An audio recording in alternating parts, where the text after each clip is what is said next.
Good evening and welcome to this City Council workshop meeting this August 12th, 2024. The council thanks you for being a part of your city government. At workshop meetings, the council discusses issues but takes no formal action. Agenda packets for those following along online are available at www.pasco-wa.gov/agenda. For those present, the small table as you enter to your right, it's got the sign that says agendas with the little down arrow. You'll find them right there. The meeting is being televised live on PSC-TV channel 191 on Spectrum Cable in both Pasco and in Richland. It's streamed on the city's Facebook page, website, YouTube channel, and via GoToWebinar. This and previous council meetings is available on the council city website. The public may submit comments or ask questions by contacting the city manager using this Ask Pasco app or contacting the city clerk. And again, as a reminder, with our workshop meetings, we do have opportunity for public comment. Now that opportunity occurs during each item discussed under section 5. So that'll be items 5A through G respectively. During that public comment period, there's an opportunity for up to 2 minutes per two comments of 2 minutes each per side. Thus, we'd see, for example, 2 minutes, two 2-minute comments for yay or nay. Aside from that, there will be no additional public comment. And so when each item is called in that section 5, I'll offer that opportunity after the presenter is done and city council asks questions. And if there are no comments, so be it. So with that, Ms. Clerk. Council members Barajas, Present. Blaisdell, Here. Grimm, Here. Harpster, Present. Perales, Here. Mayor Pro Tem Milne, Present. and Mayor Serrano. Present. We're all here. If you'll please stand with me and recite the Pledge of Allegiance. I pledge allegiance to the flag of the United States of America and to the republic for which it stands, one nation, under God, indivisible, with liberty and justice for all. Thank you. With that, do we have any verbal reports from council? Mr. Grimm. Thank you, Mr. Mayor. A lot of us were at National Night Out last Tuesday. That was a whole lot of fun. Our police department did really well hosting the community, interacting with the community, and especially out there in District 1, a lot of fun watching Captain Paramore dance.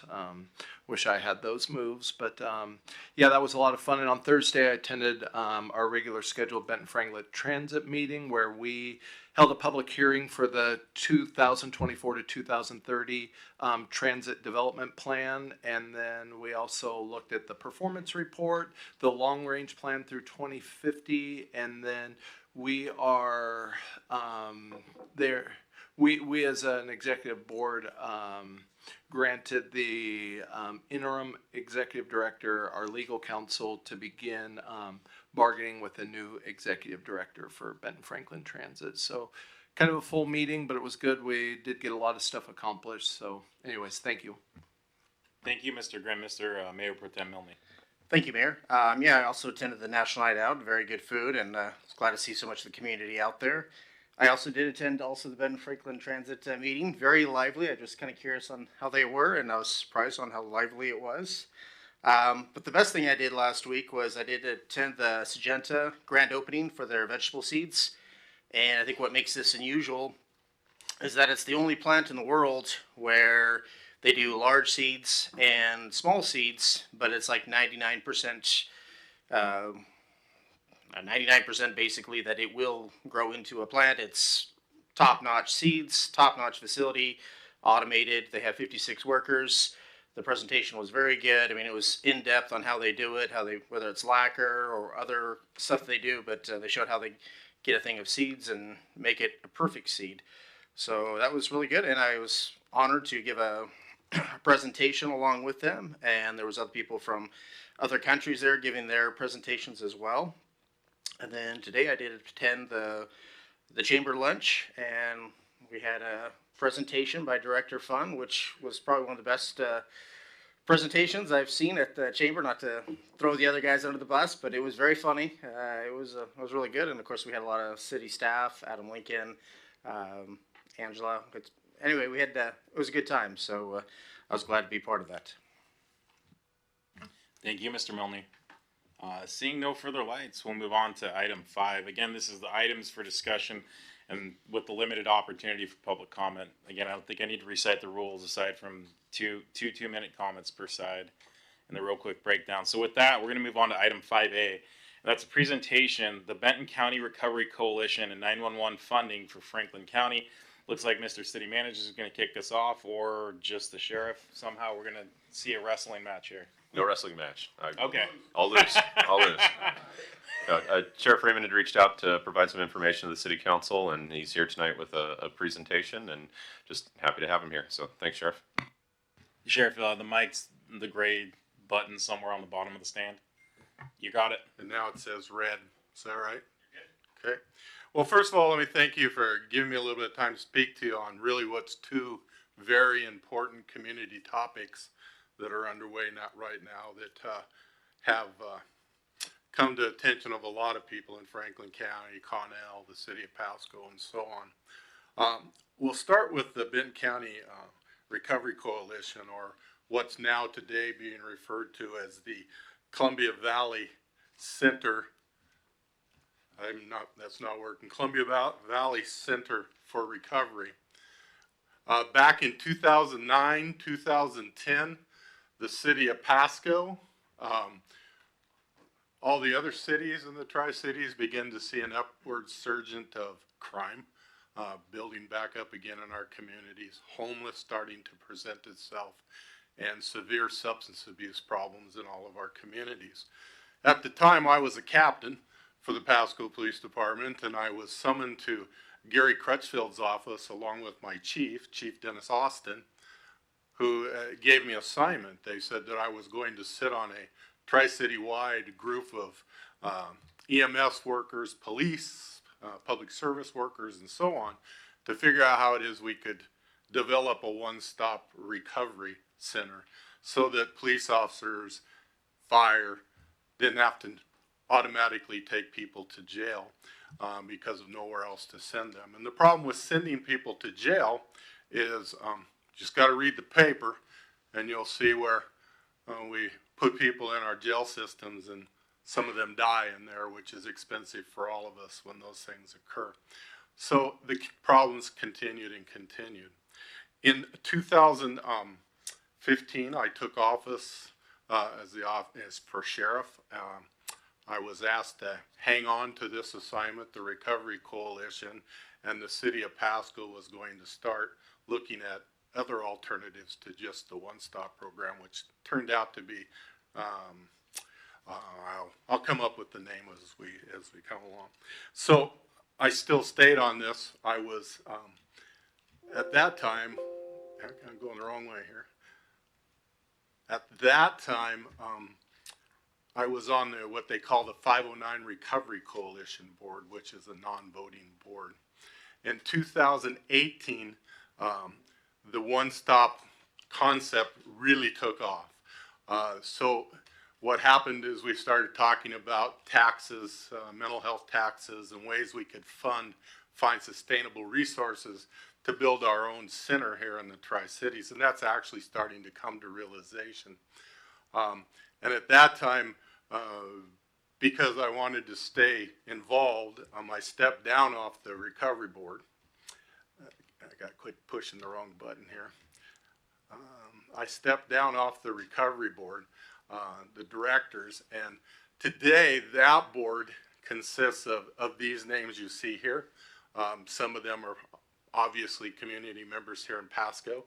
These are non-voting members of the Recovery Coalition, but they advise the voting members of the coalition as we meet once a month. So over the period of time, we've leveraged legislative funding, grants, recovery money, all taxes that has allowed us to, as the Tri-Cities, to purchase the Kennewick General Hospital and what I refer to as the Great Factory, which is a process that's been abandoned at this point.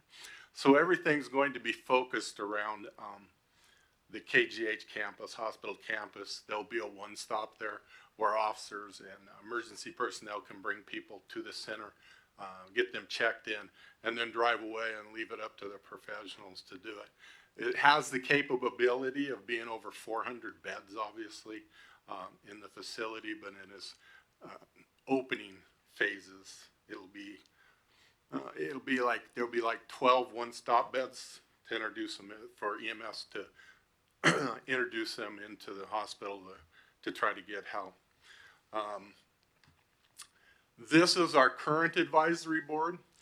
You'll see Kevin Crowley, who is the fire chief, wherever he's at, and he's certainly more than welcome to come up and make any comments. Myself, Angie Mandarola, Becky Groves, who you will know from your, how come I can't think of the name of what y'all had, the hot spotters, there you go, who really oversaw and got hot spotters, her and Bob Gear really rolling at the time. Bob Gear played a role on this board until his retirement. So those are the names, and these are our voting members that were appointed by the commissioners to be on the board to advise the commissioners of what to do with the money that's been raised. So in 2022, we've talked about this tax. We started collecting it in Franklin County in the very beginning of 2022, and then Benton County started collecting it about 6 months afterwards. Ours this month, our part of the money has just peaked over $10 million, sitting in a fund to address some of our mental health, substance abuse issues that are occurring in the thing. At least what's developed over the years is today we actually met with the commissioners, the board by county commissioners, and the board talked about two things that we voted on, and one was that we wanted them to let go of about $6 million here in Franklin County and $6 million in Benton County to finish the project out, so we're not going back in it and trying to figure out ways to upgrade kitchens and all those simplistic things that are expensive, but it's just going to be a matter of time that we're going to be back in there asking people to spend more money to bring those up. So we developed a wish list. We addressed the commissioners today, telling them that up to $12 million so we can finish and complete the project hopefully by December of 2025. Probably unrealistic at this point, but if we can get it all stood up and going, then we'll have that true one-stop concept with all the reach around services in one location. The second thing that we've expressed to them is because we have no one-stop, we have no detox, we have voted not once but twice to start a temporary sobering center and let Our Lady of Lourdes do that until we can get this all stood up and running. There's apparently complications with that. I don't know what the complications are, but all the service providers in the Tri-Cities, your cops, your firefighters, we're all voting that we stand up a sobering center, and whoever has that in the end, they're not going to have it in the end because we're going to morph over to the KGH building. But they're obviously, with the amount of services that are needed, I am sure that a detox center will probably form out of that. This does not include other beds in our community, but we have the money to complete it, and I felt that it was important that you understood the process of how we got to where we did today, that this is going to be a reality. The money is there and it's going to continue to come in. It looks like at about $7 to $8 million a year for Franklin County, and another $8 to about $15 million a year for Benton County for this, for the services. They changed the law. It can be used for construction, for services. There's all kinds of things you can use the money for. And so I'm asking you, as you engage your commissioners or your community members, that you encourage them to participate and say what it is they want in these services as we develop them out. So I'll leave it at that. Try to be short as the mayor asked me to be. And if there's not any questions, I'll move on to Before you get there, since you stopped on a question that I actually received from a member of the public, whether or not the Lord's Sobering Center would be duplicative once the KGH facility is remodeled, do you see the need for a continued need for the Sobering Center once the actual facility up at Old KGH is completed? Well, I think what you're gonna need is the Tri-Cities is gonna need a detox center. Because it's different than the 23-hour sobering center that's in a one-stop model. So, yeah, I believe we are. The only detox center that I knew of in the Tri-Cities was down here on like 7th and Ainsworth that got shut down, and now it's, I think it's a veterans center still. So yes, there is a need, same as there's going to be need for more bed space than what's here. I think what you're gonna find is this center is going to take people in, and for example, they're gonna open with 12 sobering center beds, or chairs is what they call them. The city of Pasco Police Department would probably fill that up in one evening. So you're gonna be over capacity before we even get started. So then the question is, what are you going to do with people that you bring to KGH, and where are you gonna try to plug them in for services? So there is absolutely going to be a need for outside, Our Lady of Lourdes, Cadillac, Trios, all of them to get involved in order to address the problem and fix it. Thank you. I appreciate that.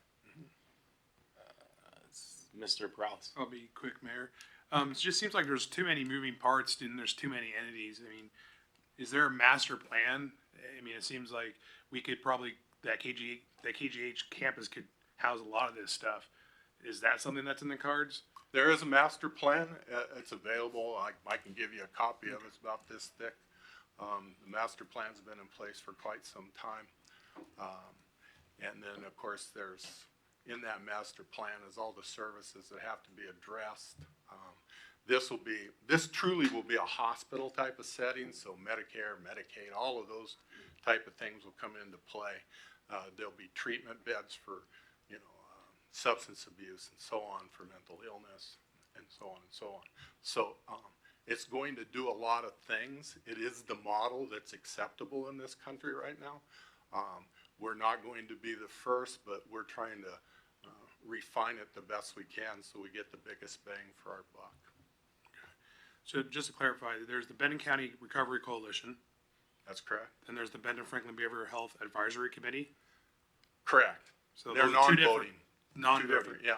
And then What there's, started out to be, was a group of cops and firemen and local service providers has morphed into a 509 Recovery Coalition that's now just called the Recovery Coalition, and then the Benton Franklin County Advisory Coalition, who are the voting members that advise the two boards of commissioners. okay. So which one advises the boards of commissioners? Which one is that? The Recovery Coalition? Yeah, Okay. the voting members. The right. voting members, okay. It's just, there's so many boards, and then you said, I think there's a Franklin County Advisory Board? No, I'm on the advisory. You're on the right. Yeah. So is that a part of the Recovery Coalition? Yes. I think a Yeah, flow chart yeah. would work Look better. at, look just at so it I as could- one. Just look at it as one big umbrella, Okay. and then you have these groups and subgroups that are professionals in their fields, if you will, trying to balance and bring it all together. There's an RFP in place. The contracts have already been awarded, and they're actually part of the process too. That company. Right. Construction's actually underway. I'd encourage y'all to take a look and see what's there. And it's well underway. It's just tweaking things, and really comes down now to, do you want to spend an additional up to $12 million and do it right, or do you want to just spend what you have and make just the basic services that's not going to keep up with the demand? For me, it's a no-brainer. $12 million today is a lot less cheaper than $12 million 5 years down the road. Or similar to your overpass project. It's now's the time that the can's open to do it right and to make it so that it can expand with ease in the future. Okay. Thanks, Sheriff. You bet. Mr. Grimm. Thank you, Mr. Mayor. Real briefly, I just wanted to say thank you, Sheriff. And, you know, as you had all those names up there, I see so many other community leaders up here who have a heart to see this thing really, you know, come, because as you said, we can't arrest our way out of homelessness, and we can't send them all to the hospital either. That's too expensive. And so hopefully this does go a long way to meeting the needs of just some of our most vulnerable population, and however they've ended up in this situation. So Yes, really sir. appreciate it. Thank you. You have smart cops.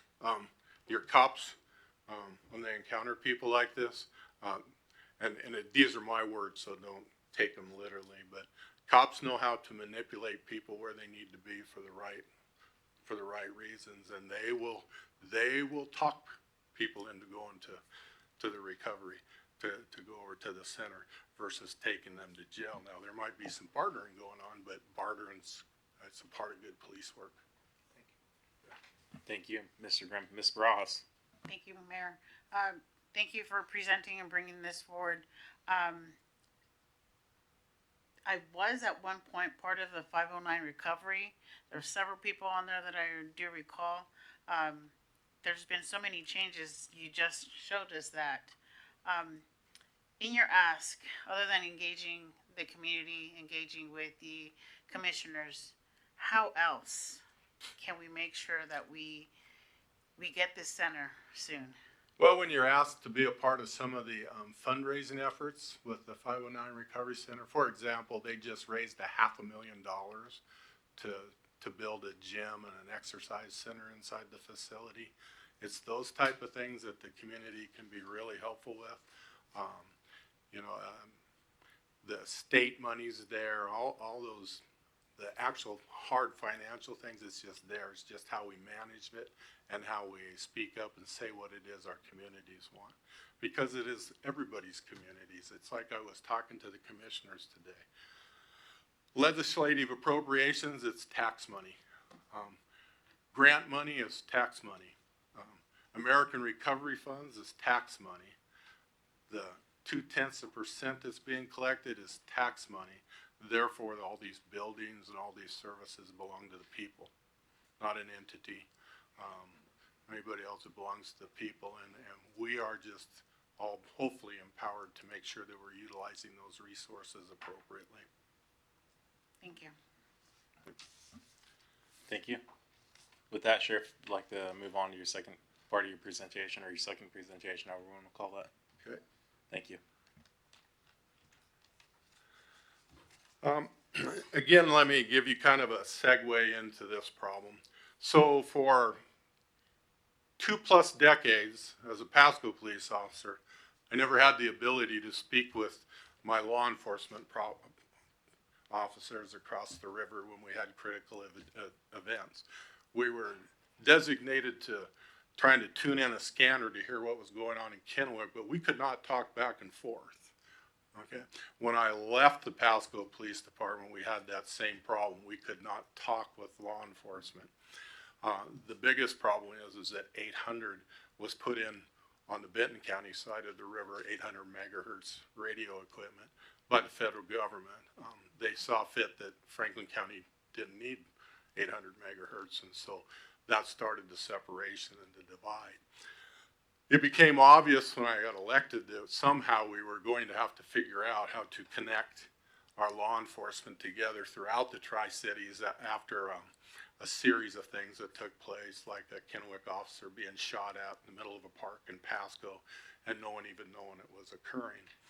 So ultimately what we did when I became sheriff is we shut down the Franklin County 9/11 Center. The city of Pasco and Franklin County become what was known of 1/5 owners, or the 1/5 owners of what is now called CCOM. And when those agreements were cut, this entity cut a pretty large check.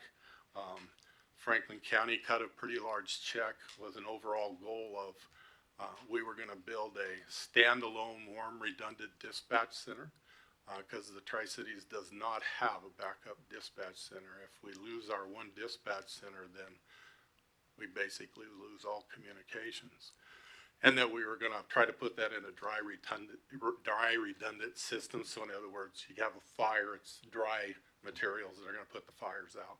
And we also were going to look at making our records in that backup center, which is actually in the Franklin County Sheriff's Office, which is a big cement building right now. Also, we were supposed to bring all of law enforcement under one radio system, 800 by now, and the fire departments were going to stay on what's referred to as VHF, even though it was a dying system. And somewhere somebody had an epiphany here in the last year or so that it's a dying system and there is no way to fix it or put parts into it and those type of things.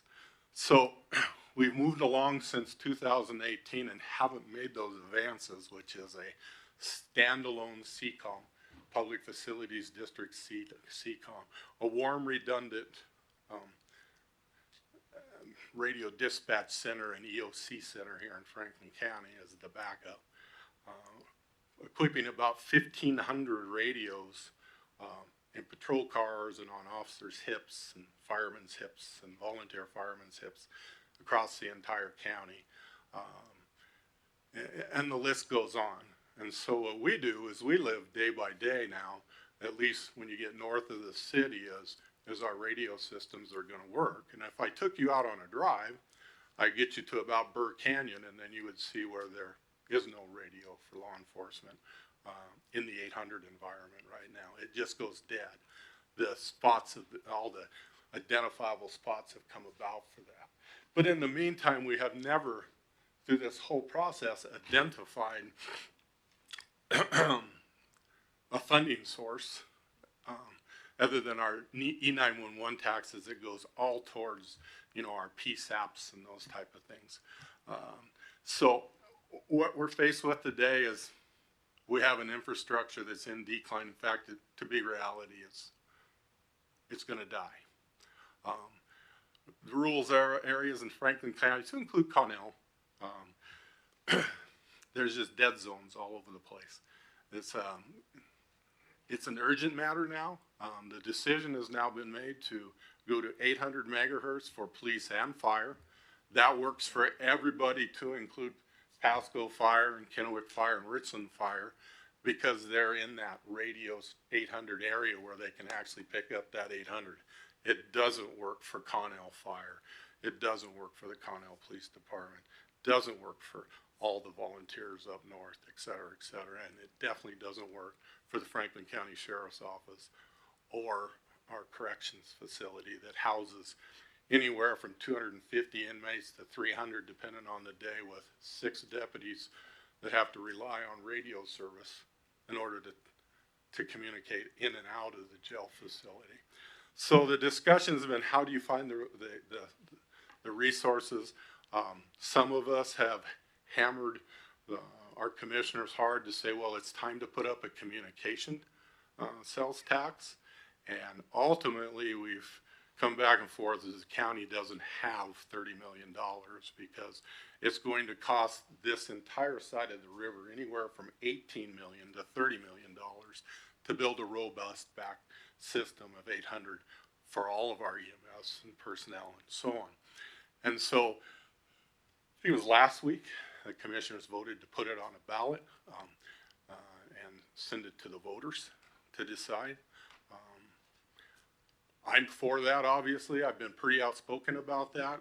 I can give you lists of things that need to be done that haven't been done, that we've ignored by simply kicking the can down the road for too long. We all have done that, not just Franklin County. We all have kicked the can down the road too long, and now we have a broken system. And the people that are in danger are your cops and your firemen now, and the person making the 911 call, trying to get people there. It's easily fixable if it's Monday through Friday, 8 to 5, but at 2 o'clock in the morning when you're just outside of Burr Canyon or Colotis and you have no radio coverage, well, it sucks to be you. So, those cops need that service, and we need to figure out a way to fund it. And so I tried in these slides to show you enough of hopefully you understand what the problem is. It is an entire Franklin County problem, not just the Franklin County Sheriff's Office that the problem is. We've done everything we can over the past 8 years or so. We wrote grants for radios that are now expired and not serviceable for the tune of about $863,000 to try to, as a stopgap.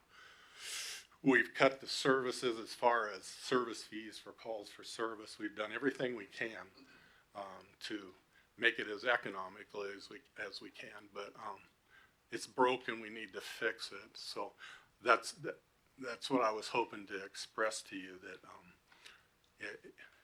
it's an issue and we need to address it as a community, and I'm in hope that you all will consider supporting the resolution. You can butt in anytime, Eric. Getting recognized. Mayor. Go ahead. Great, yeah, so I just want to make sure that we're clear on what we're doing. So the sheriff is trying to, tonight is under the rule, we have to be really careful about how we approach this particular issue. And one of the things that the sheriff is trying to do is do what the Public Disclosure Commission, excuse me, they found essentially that it's not only the right but the responsibility of local government to inform the general public of the operational and maintenance issues facing local agencies.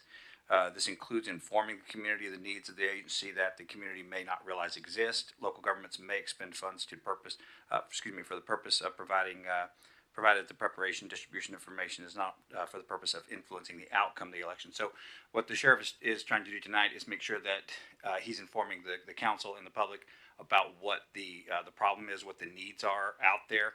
He's not here tonight to ask to pass something this evening or do anything like that. There is an opportunity if council would like to make a motion and then debate that about whether to ask staff to come back with a resolution to support. There's a way to do that, and then at that time the sheriff can come in and give it to you with both barrels for his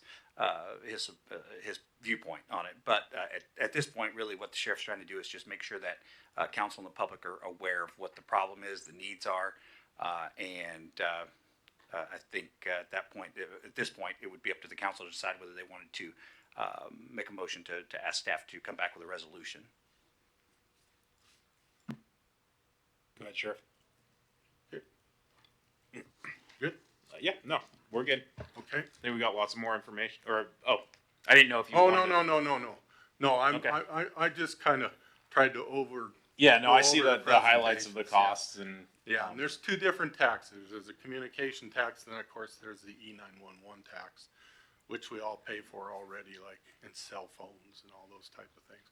But that doesn't go to us. That goes to the state, and then the state divvies it out to the dispatch centers across the state. Well, thank you. Before you slide out, let's make sure we don't have any questions from the podium here. We do, Mr. Milne. Yeah, again, I just had a quick question. I know on the 800 megahertz, you said the system is. I mean, do all the fire and police departments use that? I mean, through the whole United States, or I mean, do other things have a different it depends option? on where you're at. There's 700, there's 800, there's microwave. Microwave is basically, it's the base. You have to have new microwave technology in order to make the radios work. We currently need to put microwaves in about 6 locations in this county. And then when we're done with that, then we need to put the 800 radio equipment on top of those microwaves. And in order to make the system be robust and make it tie into what already exists in Benton County and so on, to make it a full functioning type of system. So right now, Pasco Fire, all the fire departments are on VHF. And the Franklin County Sheriff's Office and the Kennels Police Department and all the volunteer fires up north are on VHF. That literally, when I tell you that it's really hooked together with strings, I'm not kidding you. Where we're at right now is if the VHF radio failed on top of this building, then we can't replace it. Or if it fails on the county building, we can't replace it, and we got to come steal from here to make it work for Benton County. So we're robbing from Peter to pay Paul to make an antiquated, outdated system continue to work. And that's where we're at, and we've done nothing really to prepare for that other than to hope that something was going to happen over the span of the last, it's been like 2 decades, to be honest with you, that the problems existed. It's just now we're just now at critical mass. So Pasco Fire, Kennewick Fire, and Richland Fire, they can go on 800 today. They would just lease their services from the 800 towers in Benton County because it reaches there. But the problem is, I can't, in areas of the county, I can't lease 800 service from Benton County and pay for those services because it's not in range. It doesn't work. Okay, and there's no like private entity that you could, like that you could partner with to try to get that. I mean, the 800 is, I'm not an expert on this, but the 800 is just for our emergency services. Is that kind of correct, or? That's correct. So the decision's already been made that it's going to be 800 megahertz for police, fire, and all EMS in the Benton-Franklin County area. Okay. Yeah. And that's what everybody's going to go with. Now the question becomes, how do you pay for that? Because you can't even get the experts to nail them down. Is it 18 million or is it 30 million? And what you get is a lot of humming and hawing going, well, it's going to be at least 18 million. And depending on how the study goes, it could go upwards to 30 million. And that's before, you do this and this and this. But at the end of the day, we have to put radios in our law enforcement's pocket, in their hip pocket and in their cars. And we have to do the same thing for our fire. And they have to be functional during critical incidents. And that's where we're at is, when we hit a critical incident, we are no longer going to be functional, which only in turn is going to harm our communities and the citizens in our communities. Okay, thanks for the clarification. You bet. Thank you, Mr. Milne. Mr. Morales. Thank you, Mayor. I'll be quick. I think we've talked about this a couple times here in this chamber. I urge you, if you do not know a lot about this issue, there's been a couple presentations by the sheriff and by Mr. Atwood during the Franklin County Commissioner meetings. Lots of good stories, the Tri-City Herald. So it's just time to act. That's really been the sentiment that I've heard for like the last year. But like Sheriff Jim Raymond said, this has been going on for a long time. We're trying to catch up. I mean, we're playing with Game Boys here, and Benton County has PS5s. I mean, that's really what it is. I mean, we're behind, and we have law enforcement. We have residents out in some of these pockets that, if we had a critical incident, we would not be able to get their call, or even, if we had law enforcement out there, we wouldn't be able to have any contact with them.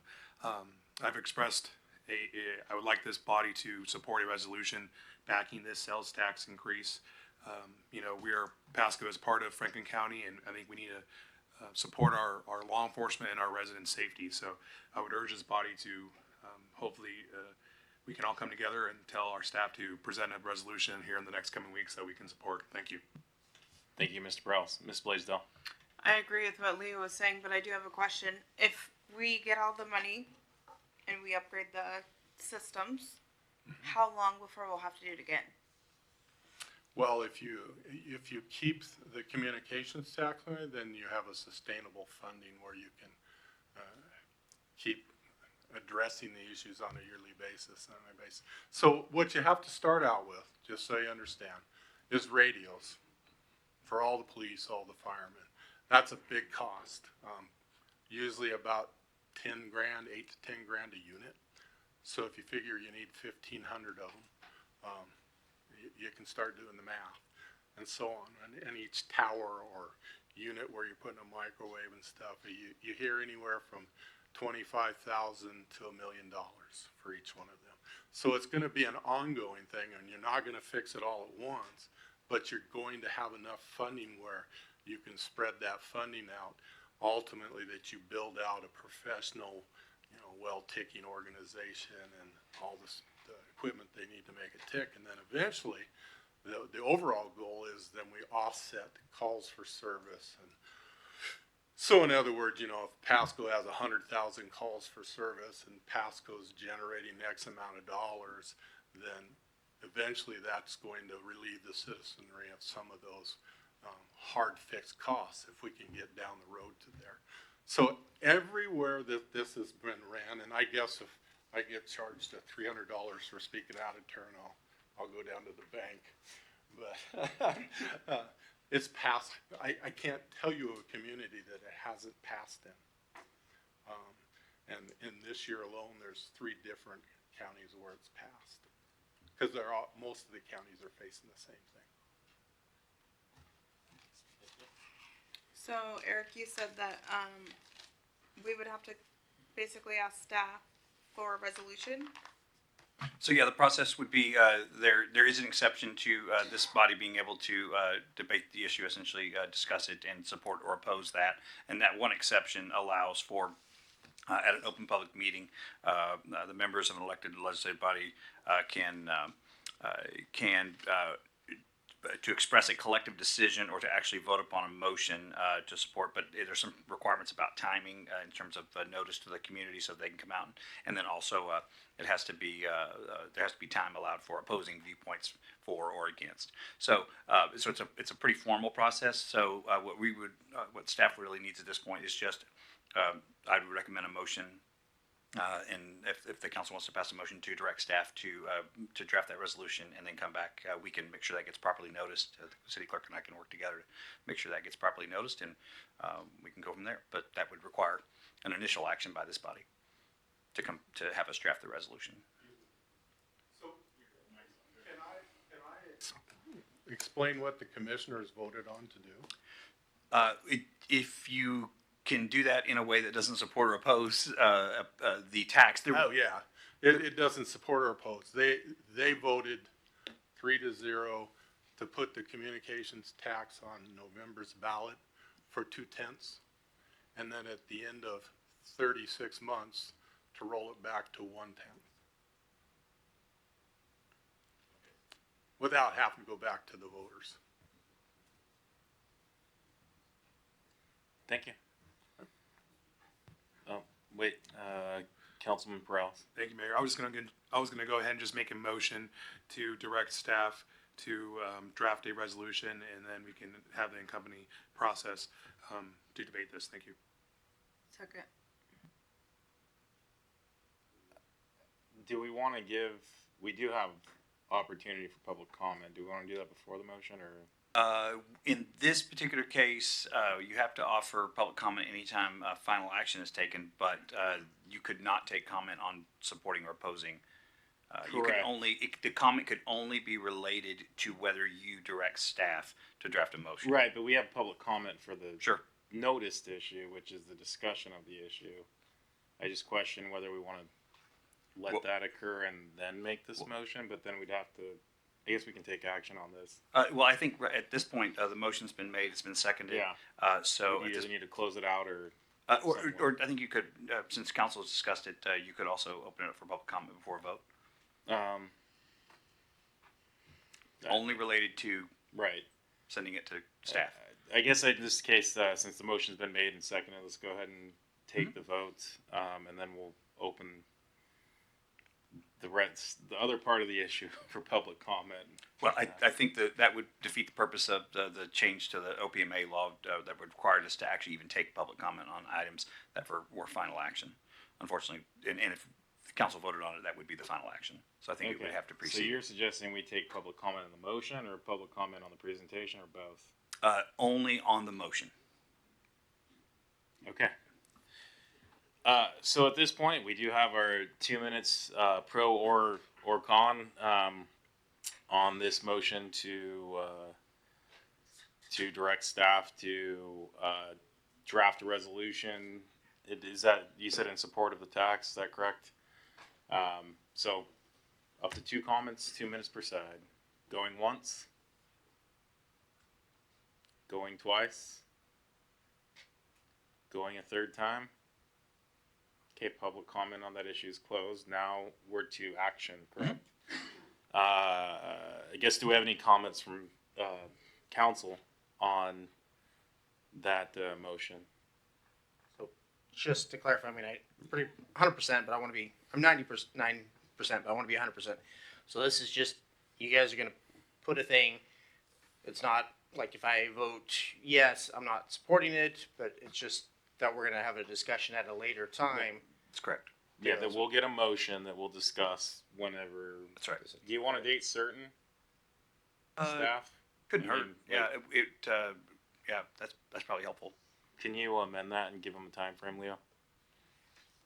Like month, 2 months, something like that, realizing we're going into budget season. But don't we have to have a certain time frame ahead of the November election as well? I mean, I think we need to fit this into a handful of bailiwicks. Yeah, I think what would be comfortable is if we say by the 26th of this month, let's try and bring at least the information back on, and I can email out if not, but I think the 26th would be a only 2 weeks, and we can at least get it on for discussion. If it doesn't fit within the notice, then we can amend it at this Monday's meeting and the next Monday's meeting and get another date certain if that's all right. I guess having had that conversation, do you really need direction on date?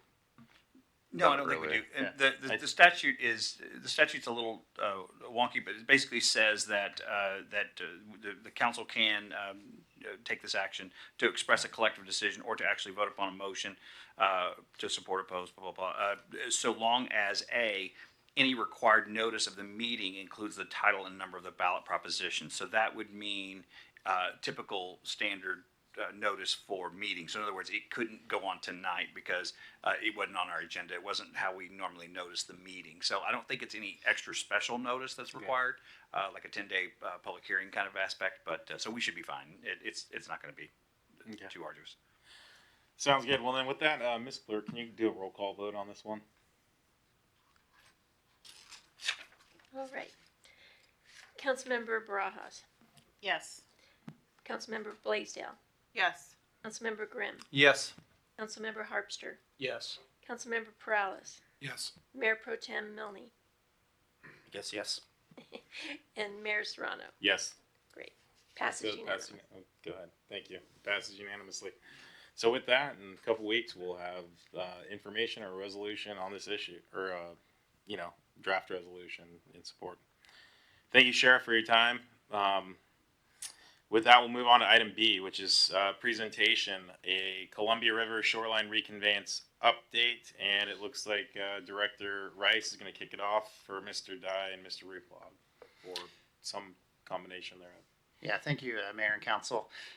Brief history, for several years, many Tri-Cities agencies and local Indian tribes worked together to develop legislative action plan that would reconvey the locally owned U.S. Army Corps Columbia River shoreline lands to local agencies or tribes so they can be better managed to suit the needs of the community and organizations. As you mentioned this evening, both Carl Dye, President and CEO, and David Replog, VP for Federal Programs of Tri-City Development Council, or TRIDEC as we know them, are here to present on the current efforts of reconveyance and try to answer any questions you may have regarding the process. I'll also share for the last 60 months I've participated in these efforts, which have included regular planning meetings with the participating organizations, as well as visits to both the Confederated Tribes and Confederated Tribes of the Umatilla Indian Reservations and Confederated Tribes and Bands of the Yakima Nation Reservation. So with that, I'm pleased to introduce Carl Dye and David Replog. Thanks for being here. Thanks, Jesse. Mr. Mayor and members of City Council, it's great to see everybody again. Thanks for having us over. As Jesse did a really good job of giving an overview, we've been working collectively on the shoreline reconveyance since I've been here for 4 years, and I think maybe since David's been here for 7 years as well. So we want to just give this update, give a little brief history on the shoreline itself as it runs through the Tri-Cities, and then David will switch into our current activities alongside this. So we've heard it said many times, in fact, consultants that we bring in from outside, they look at the Tri-Cities and they look at the river and they go, you built your cities, you built your community around this river, and then you turned your back on it and grew away from it. And really one of the biggest reasons for that is that the Corps of Engineers owns the shoreline as it runs through the city of Pasco in this case. So the backstory of this is in 1948, the winter of 47, 48, there was a huge amount of snow throughout the whole Columbia watershed, and then what we call in the Northwest a Chinook wind blew through and melted all the snow off really fast. So there was huge flooding all along the Columbia River shoreline. The Tri-Cities flooded, Portland definitely flooded, Longview flooded, it flooded all the way down the river, and the Corps of Engineers had to take action. So finally, by 1952, they purchased the shoreline from the city of Pasco through an eminent domain process where they had to appraise it, and the city was recompensated something for the shoreline, as well as easements that would go back in behind the shoreline if there was a flooding event to be able to take that floodwater up. They then picked a level to build a levee to be able to protect the shoreline against that. The challenge that they had is they picked what in most recent times that they could see was the highest flood year, which was back in the late 1800s.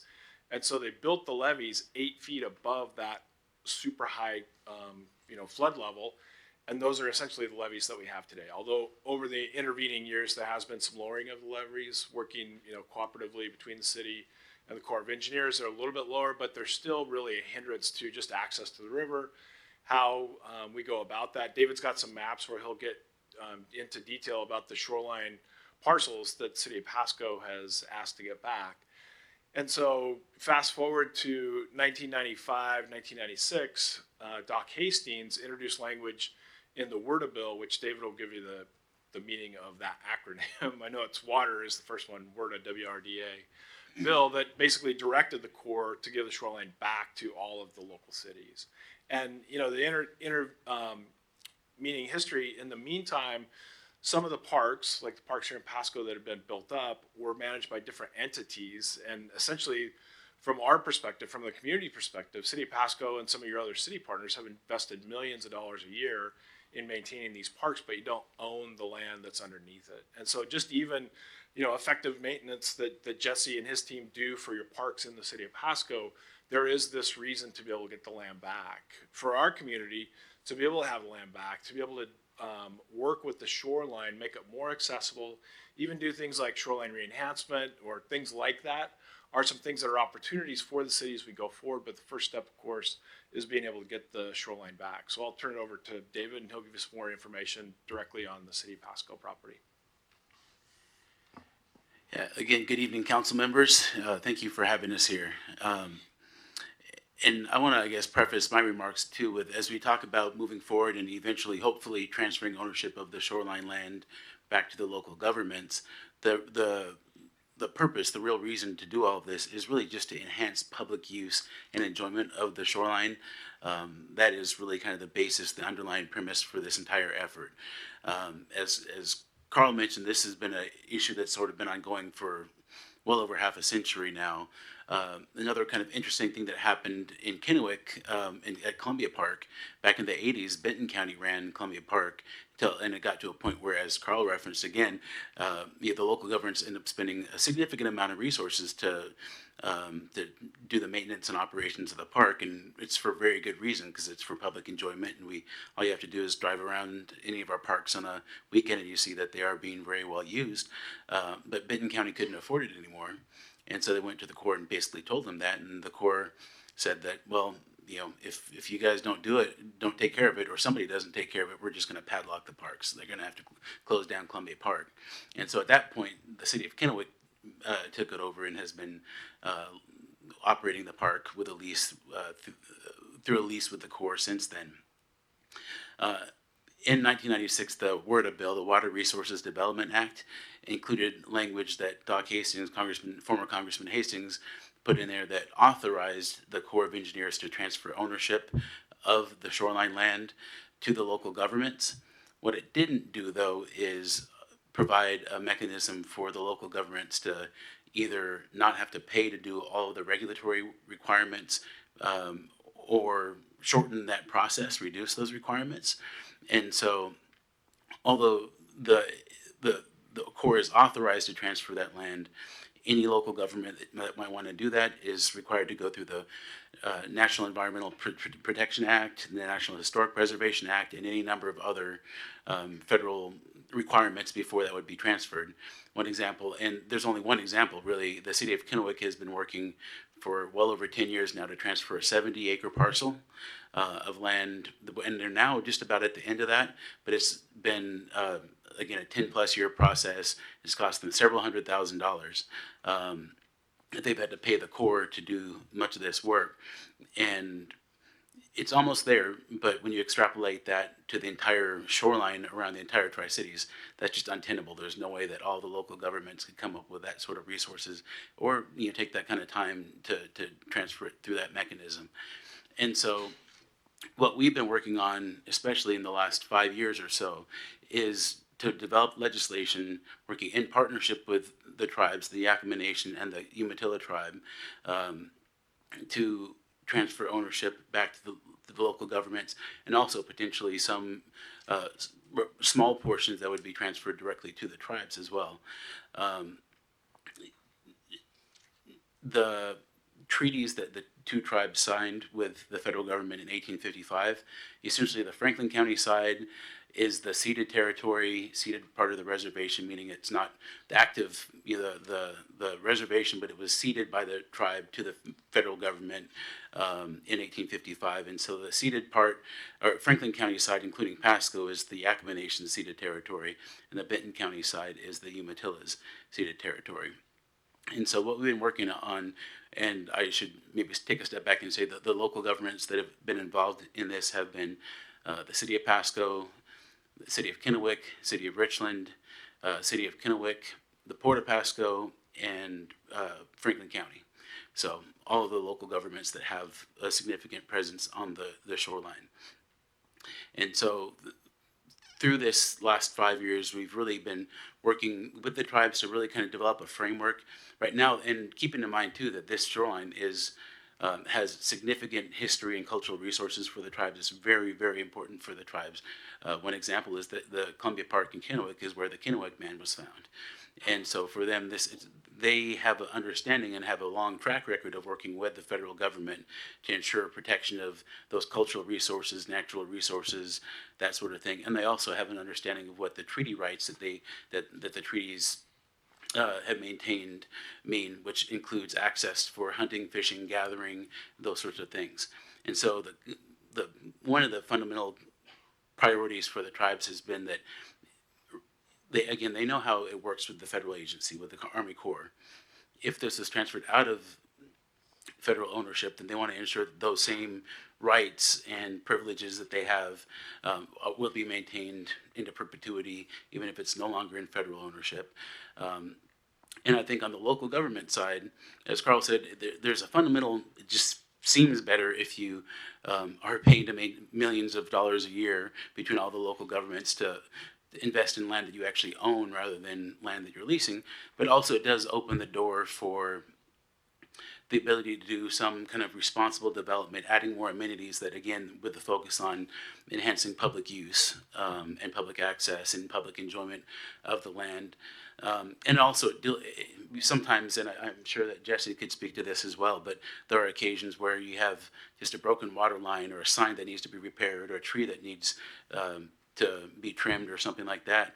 And you have to work through the Corps, who has to work through the Department of Archaeology and Historic Preservation. It's just a very long kind of loop, and this removes one element of that, meaning the Army Corps of Engineers. And so all the local governments have ultimately seen that there's a benefit. The other piece, and here in a moment I'll move to a map that shows what the city of Pasco and the previous councils have identified as the land that the city would like to be included in the transfer. But there is a sliver of shoreline land, and actually I'll go ahead and move it over right now. So you can see on the Pasco side we have P1, P1.5, P2, P3, 3.5, P4 on the far east, southeast, and then that little small one is the purple one is the Port of Pasco. And then there's a couple of small drainage easements that are kind of up further north away from the river. So that's all the land that the city has previously identified. And when you look kind of up to right around where that P1 is and kind of going northwest, there is a little sliver of land that is between private properties, Pasco residents, and what we call the ordinary high water mark, or I feel like I'm getting that term a little bit wrong, but ultimately like the general kind of max level of operations for the river. And so we're not asking for anything below the high water mark that will maintain or would stay in core ownership, but that sliver would be transferred again outside of federal ownership and to the city. That has been a point of sort of some contention in the past because Pasco residents, and there's some in Richland and Benton County as well, that working with the Corps has been sometimes challenging for them. They get different direction from different staff at the Corps as to what constitutes an encroachment, what you have to do to mitigate any encroachments and those sorts of things. And so the thinking is that it would be pretty difficult for a variety of reasons, what we can get into if you'd like, but to transfer once the legislation is passed, hopefully by Congress, and is transferred to the city of Pasco, it probably makes sense for the city to continue to own that sliver of land rather than trying to transfer some back or sell some back to the adjacent property owners, because some would want it, some might not, and then you have this weird kind of checkerboard sliver that would be really hard to kind of manage consistently across the entire shoreline. But ultimately, that's a decision for the council and a decision probably at a later date. But this is the land that the council again has previously identified that it would like to be included in legislation. And so right now we are beginning the process of, we have been working at the staff level with all the local governments and staff from the two tribes to just kind of develop the kind of fundamental elements of the reconveyance process, which again is the legislation, but also would include likely memorandums of agreement or memorandums of understanding being established between both tribes and all of the local governments. There would also be commitment to have a kind of a formal agreement on ground disturbing protocol. So if you are going to dig on the shoreline for whatever reason, just a kind of a process to ensure that cultural resources are being adequately protected. And then the last piece is an easement that again at the staff level we're all working on that would be agreed upon by all the parties involved. Once all those things are, and then also the tribes are working to, and they will begin working at the staff level with the local governments and with us to begin identifying what, if any, portions of the shoreline that they would be interested in being transferred directly to them. And so that's still to be done. But ultimately, once all those things are put together in draft form, it will need to come back to all of the respective elected bodies, Pasco City Council, as well as all the other elected bodies and the tribal governments for approval. And after that, I think we would want to begin a pretty robust kind of public engagement process too. This is an issue that obviously is really important to our entire community. I think Carl said it really well, that we've sort of turned our back on the river, and I think there's a lot of interest and a lot of desire from many in our communities to turn back towards it and to really take advantage of this incredible resource that we have. But we do need to have a very robust public engagement process, make sure folks understand kind of the intent behind this and what, if and when the land is transferred, what that would look like and how the process would work moving forward regarding any sort of decision making along the shoreline. And then once that process has been completed, I'll add that Congressman Newhouse has been a real champion for this over the years. He's worked in a variety of different capacities to try to move this forward. And I believe that we would also hopefully get support from both of our senators, and we'd take it to the congressional offices and the appropriate congressional committees, and hopefully hand in hand with our tribal partners and hopefully with others in our community. But if you've got that coalition of several local governments, two tribes, community organizations all pulling in the same direction, I think we have a pretty good chance. The one thing that will be challenging, and I'll kind of close with that and then show a couple of the other slides with some other parts of the shoreline, just for your information, that the other local governments are requesting. But we are, through this legislation, going to ask that kind of the key differentiator with this legislation is that we would ask that the NEPA and NHPA, all the federal regulatory requirements, not be required pre-transfer of the land, so they be sort of waived at the transfer point, But instead, if any sort of change in use or development or anything like that was to occur, then you'd still have to do the NEPA and NHPA and all the other things for that specific portion of the land. That's generally not how federal land is transferred. That's generally not how Congress directs the transfer of land. So it is sort of maybe not entirely unprecedented, but it's not the regular order.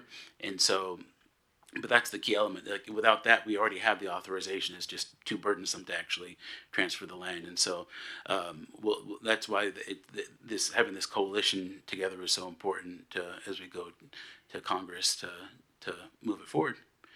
And real quickly, I'll breeze through these last ones, but just for reference, here are some other areas of the shoreline that some of the other local governments have requested. So this is Franklin County. This is a big, long stretch just north of the Pasco city limits going up towards the Hanford Reach National Monument in Franklin County. And this just a little bit further south. You can see right where the county and city line meet. And this is some land that Benton County is asking for in kind of unincorporated East Benton County. And then this is far East Benton County, almost toward the Wallula Gap, that they're also requesting. And with that, just wanted to, again, just give you a quick update on where things are at. We're excited about the fact that we've, I think, made some real meaningful progress, both with kind of coalescing around what land that the local governments would like, but also in building, I think, a strong and continuing to strengthen working relationship with the tribes. And I feel like it's a process that's taken a lot of time. It'll probably take a decent amount of time moving forward to get to the point where we're really all done with it. But it's a worthwhile exercise, and I think it'll be beneficial for our community if we can make it happen. Happy to answer any questions that you all may have. Excellent. Thank you for that. Mr. Milne. Thank you. David Replug. I know we've talked for the last 6 years. I know you very well. I always ask you the same question. When can we see this? Do you have I know you said in the future, but are we talking like a year, 2 years, 6 months? I know all I can say is dealing with the Corps for 20 years. I could say this has been the most frustrating thing of living in Pasco is dealing with the Corps of Engineers, where they seem like they go out of their way to make your life a living heck. If you even step on their property, it's this huge thing. Or if a tree falls down, you can't pull it out. Fire hazard, just really difficult. So, could you give us a little bit better? I keep telling my neighbors, "Oh, what's gonna happen? It's gonna happen." They're working on it. I would guess best case scenario, we're probably a year and a half away. Okay. More likely scenario, the likely legislative vehicle would probably be a future Water Resources Development Act, word of bill. One is working its way through Congress this year. It'll probably be passed later this year. It's a bill that only happens every other year. And so I think we'd be targeting this is going to be the FY25, so it'd be the FY27 word of bill. And so I think that seems like it might still be a little bit of a stretch, but I think a realistically achievable timeline. And so in that scenario, the word of bill, the FY27 word of bill would likely pass in late 2020, calendar year 2026. And at least the legislation as we have it drafted would give the Corps, I think, 180 days to execute the transfer. And so, again, this is a hypothetical, but potentially, mid-calendar year 2027. Okay, and I will volunteer that since I do live in that area from Chewana Park to the edge of the old Harris Farm, I mean, I would love to find even one neighbor that would want the city of Pasco. I mean, every neighbor that I've ever talked to said they would just like it all. They would like to have the land. They don't want city crews coming on their lot. They just want to be able to cut down the weeds and make it, a manageable property. So I'm just saying, when you say that little strip, and I know it is really small, but I don't know anybody that would want any municipality in front. If it does, we would hope that the council would agree to something. I mean, again, obviously I know we're off in the future, but where you'd have the opportunity to buy the land up to the watermark, and so you can at least manage it, take down the weeds. And I'm just letting you know there's 100, or at least I've never met one person that wants any municipality in their front yard or backyard, however you want to word it. So, and I would volunteer to talk to every single neighbor about this, because it is that important of an issue for the people that live in this area. I mean, you have people that come and they see your yard and they're like, "Oh, can't you use a weed whacker? Why does your yard look like crap? And it's like, well, it has to be that way. So, just throwing that out there. If you ever want my help on that, I'd definitely be willing to volunteer to do that. Yeah, I think if it was consistent across the entire shoreline, and I think you're right too, that the resident would have to pay the city for that sliver of land. But if it was consistent, I think it'd be manageable. But I obviously can't speak for the city council or staff, but I think it would be challenging if you had one property that had it transferred and one didn't, and controlling that, managing that. But I think there's a way that we can make it work out. Hopefully we can. I know in that area, usually most people can afford to buy a small sliver of property to be able to maintain it. But definitely willing to have any kind of discussion you ever want to in the future. Absolutely. Thank you. Thank you, Mr. Milne. Mr. Grimm. Thank you, Mr. Mayor. I just want to say, just the legislations that have been passed already, very, very encouraging that this will actually get done. It sounds like we're just trying to cut through the red tape now, but is there any obstacles you still see in Congress, or does it just need to get thrown onto that bill and it's going to go through, or?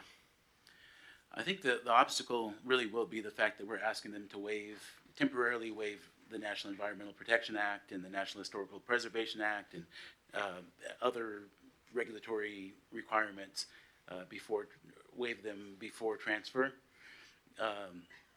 That, again, is just not how Congress normally does things. That's not how federal agencies normally do things. And so that could be a bit of a challenge.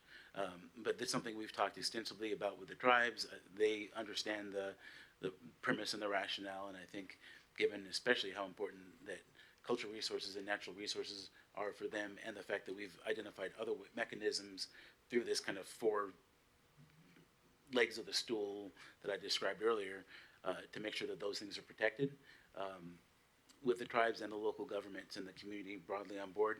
I think we can get there, but that will be the biggest challenge. Oh, thank you. And just a couple more things. One, maybe we can answer offline, but I saw the Moore Mansion wasn't included in there, and curious, if that's just private or historical or where that is, and we could talk about that online. But the tribe, before we, for the sake of avoiding some type of free-for-all, who's going to decide how much, that the tribes get, and where's that going to be, or is that going to, end up in court somewhere at that point, or? The whole premise is that everybody's working together, Okay. Consensus based and kind of pulling in the same direction. So ultimately, I mean, I guess the council can direct staff however you prefer, but the thought has been that at the staff level, city staff and tribal staff will begin those conversations, and then ultimately take a recommendation to both of their respective that they've agreed upon. Between the city and the tribal governments, and then take that recommendation to the elected bodies for approval. Okay, I appreciate that. Yeah, and I mean, because how this is going to happen is for us all to work together. But I think we've all been through enough inheritance situations and that kind of stuff that once suddenly it's available and free, man, there's just, that's just one of my big concerns about this. But I think we're going in the right direction. I appreciate your guys' work on it, but I just have some bated breath as we, get into that part of it. Thank you, Mr. Mayor. Thank you. Thanks, gentlemen. Seeing no further lights, I will open the opportunity for public comment. You guys can take seats. Again, same ground rules, up to 2 comments, up to 2 minutes per side. Do we have any public comments on this issue? Going once, going twice. Last and final call. With that, thank you for that presentation. We will move on to item letter C. That's the 2023 Comprehensive Plan Amendment, and this is going to be Mr. Gonzalez, I believe, is going to be our presenter here. Good evening, Mayor and members of Council. This presentation is related to the annual amendments to the Pasco City Comprehensive Plan. With few exceptions, Washington state law prohibits local jurisdictions from amending their comprehensive plans more than once per calendar year unless there's an emergency amendment. The municipal code defines an emergency amendment as an amendment that would impact public health, safety, and welfare. So comprehensive plans, in a really brief nutshell, are a strategic and guiding document for the city. They outline a set of strategies, goals, policies, looking at the different ways, methods, policies, regulations, et cetera, needed to accommodate a 20-year growth plan for the city of Pasco. The City of Pasco's plan was adopted in 2021 and was amended in 2023. As I shared earlier, amendments are permitted once per year unless there's an emergency, and they are evaluated per the municipal code criteria, which I have in a slide following this slide. And then also, if there's more than one amendment, that these amendments be considered sort of concurrently. So not looking at, you're certainly looking at the merits of each proposal, but you're also looking at how the proposals each sort of balance off of each other as well. So on the next slide is the amendment criteria, and I'll briefly summarize these. But when we're looking at the amendments, and this is how staff will prepare the reports, and a follow-up presentation to council is, does the proposed amendment bear a relationship to public health, safety, and welfare, and the protection of the environment? Is it consistent with the requirements of the Washington State Growth Management Act? That's Chapter 63670A. And with any relevant portions of the adopted comprehensive plan. Is the amendment, does it correct a mapping error? And does it identify an deficiency in the comprehensive plan? And on the next slide, the municipal code also outlines several additional factors for council to look at when reviewing the merits of the proposal, and that is the effect upon the physical environment, the effect on open space, natural environment, topography, water, rivers, streams, lakes, etc. Compatibility with an impact on adjacent land uses in surrounding neighborhoods. So looking at the way a proposal would have an impact on that particular topic. The adequacy and impact on communities' facilities. So looking at levels of service, is there additional information needed to determine whether it would be more impactful on emergency services, roads, public transportation, etc. The quantity and location of land plan for proposed land use, and the current and projected density in the area, along with any other aspects of the comprehensive plan. So it really is asking through the criteria to determine if this proposal is generally consistent with not only Washington State Growth Management Act, but certainly our own local policies and set of strategies in our own comprehensive plan. This year, or not this year, but the 2023 docket is, it consists of two applications. On the next slide, we'll talk about the first one. This is an item that was continued to the 2023 docket, but it was applied to be part of the 2022 docket. This is a proposal to amend the future land use map of the Pasco Comprehensive Plan from industrial to mixed residential and commercial. It covers roughly 197 acres over several parcels. The existing land use is industrial. The existing zoning is I2 for medium industrial district.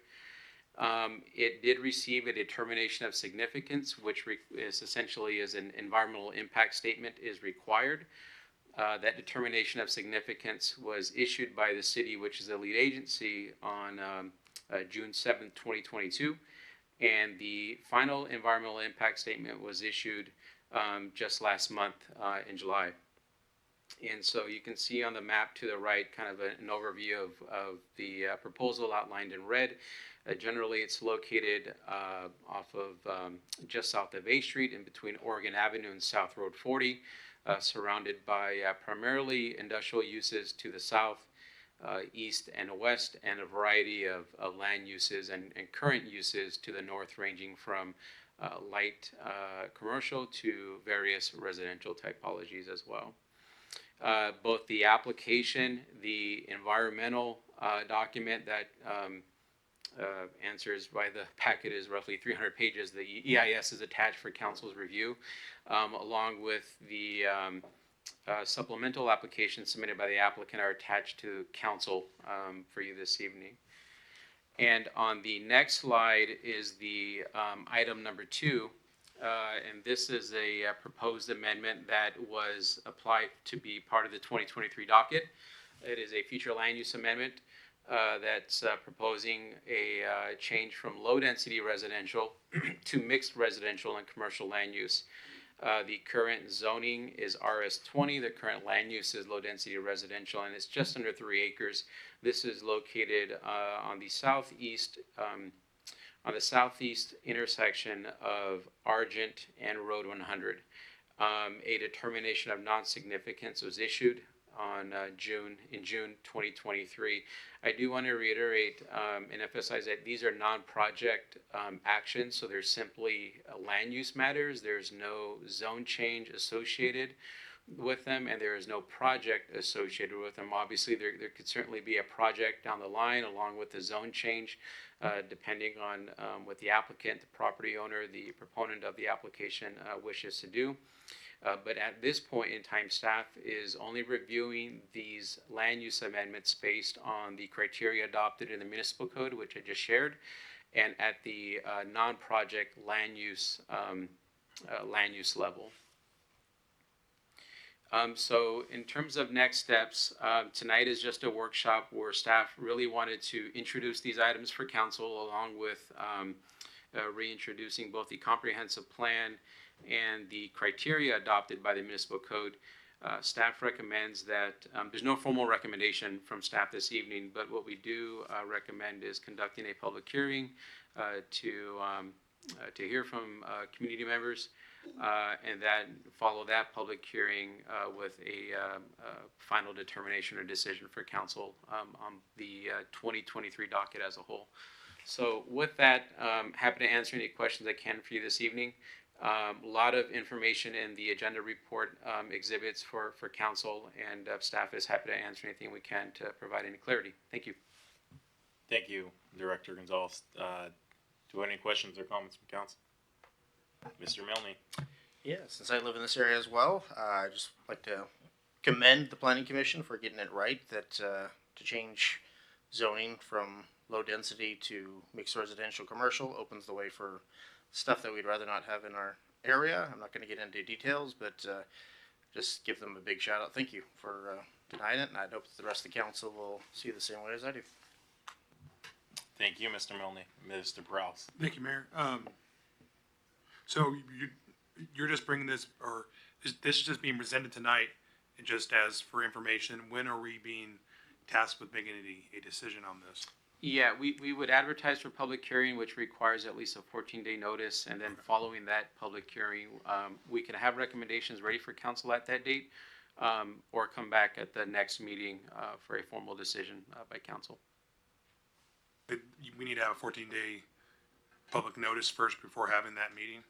For a public hearing, correct. For a public hearing. So we still need to have a public hearing then on this. Yeah. I guess I would add, public hearing is not required, but it is permitted in the in the municipal code. Okay. I got a question in regards to the new heritage project. Why did it take over 2 years for beginning? You issued a determination of significance to it being done barely last month. Yeah, the proposal was issued a determination of significance, so an environmental impact statement was required. The applicant went through that review, which requires an environmental assessment essentially on the proposal and all the proposed impacts, both those known and unknown, and how they could be mitigated or not mitigated based on the various requirements of the State Environmental Policy Act. Okay. How long, I was wondering, I was trying to look for that information. How long did it take for the Broadmoor EIS? Was it about 2 years as well? Yeah, probably 2.5 to 3 years. Can the staff speak to this application in regards to the land? It wants to be used for residential, mixed commercial, and how that would affect kind of it going away from industrial in regards to maybe economic development? Yeah, it might be helpful if you go back a slide, Director Rice, thank you. Yeah, certainly there was a study conducted by a consulting firm. It was done at the regional level back around 2017 or so that looked at the availability of industrial lands, particularly large vacant lands adjacent to utilities, which obviously currently today this would be given A Street, Oregon Avenue, just to the west. And that there was plenty of supply. However, that report was completed before Dairy Gold, Amazon, Reesers, and the millions of other square feet of industrial development have been permitted or proposed in the city. So certainly a loss of industrial lands is never a good thing. I think one of the things that the EIS prepared for the document does is identify as a mitigation, given that you're gonna, there's potentially a residential use going in an area with industrial development both to the west and to the east. The EIS does identify that looking at land use compatibility, so looking at the surrounding land use areas and determining whether that is still appropriate. The results of that have obviously not been determined, but that is one of the mitigation measures is when you look at compatibility, typically putting residential and industrial areas is not a best practice. And so the EIS identifies what those mitigations could be. A loss of industrial lands or commercial lands is a concern. We do export roughly 60% of our households. I say that respectfully, that most of our households leave Franklin County to the tune of 60% for employment outside of the city of Pasco limits. So identifying land uses and zoning or other potential avenues to keep jobs in the city of Pasco is important. However, the amendment process does permit the opportunity for property owners, applicants, or proponents to identify if a new use is better suited for their use. Our responsibility from the staff is to evaluate that application based on the adopted code and criteria. I appreciate that. And I've been critical of just some of the actions that have been handled with this new heritage site. Because we talk about, based on a study, we don't want to see that land go away, but we don't want to see residential. And then, in the report, we talk about air pollution and all this stuff and traffic, but we went ahead and put a sports complex adjacent to that. Can we specify why we did that and why that was a good suit for that? But yeah, we can't have homes and stuff next to it. I think that's good for the public to hear that, because that's some criticisms that I've received in regards to, a lot of people want to see this development, especially, I don't need to really say that with all the people who have wrote notes for this subdivision to kind of go in. I just think it'd be best to kind of be transparent and talk about that.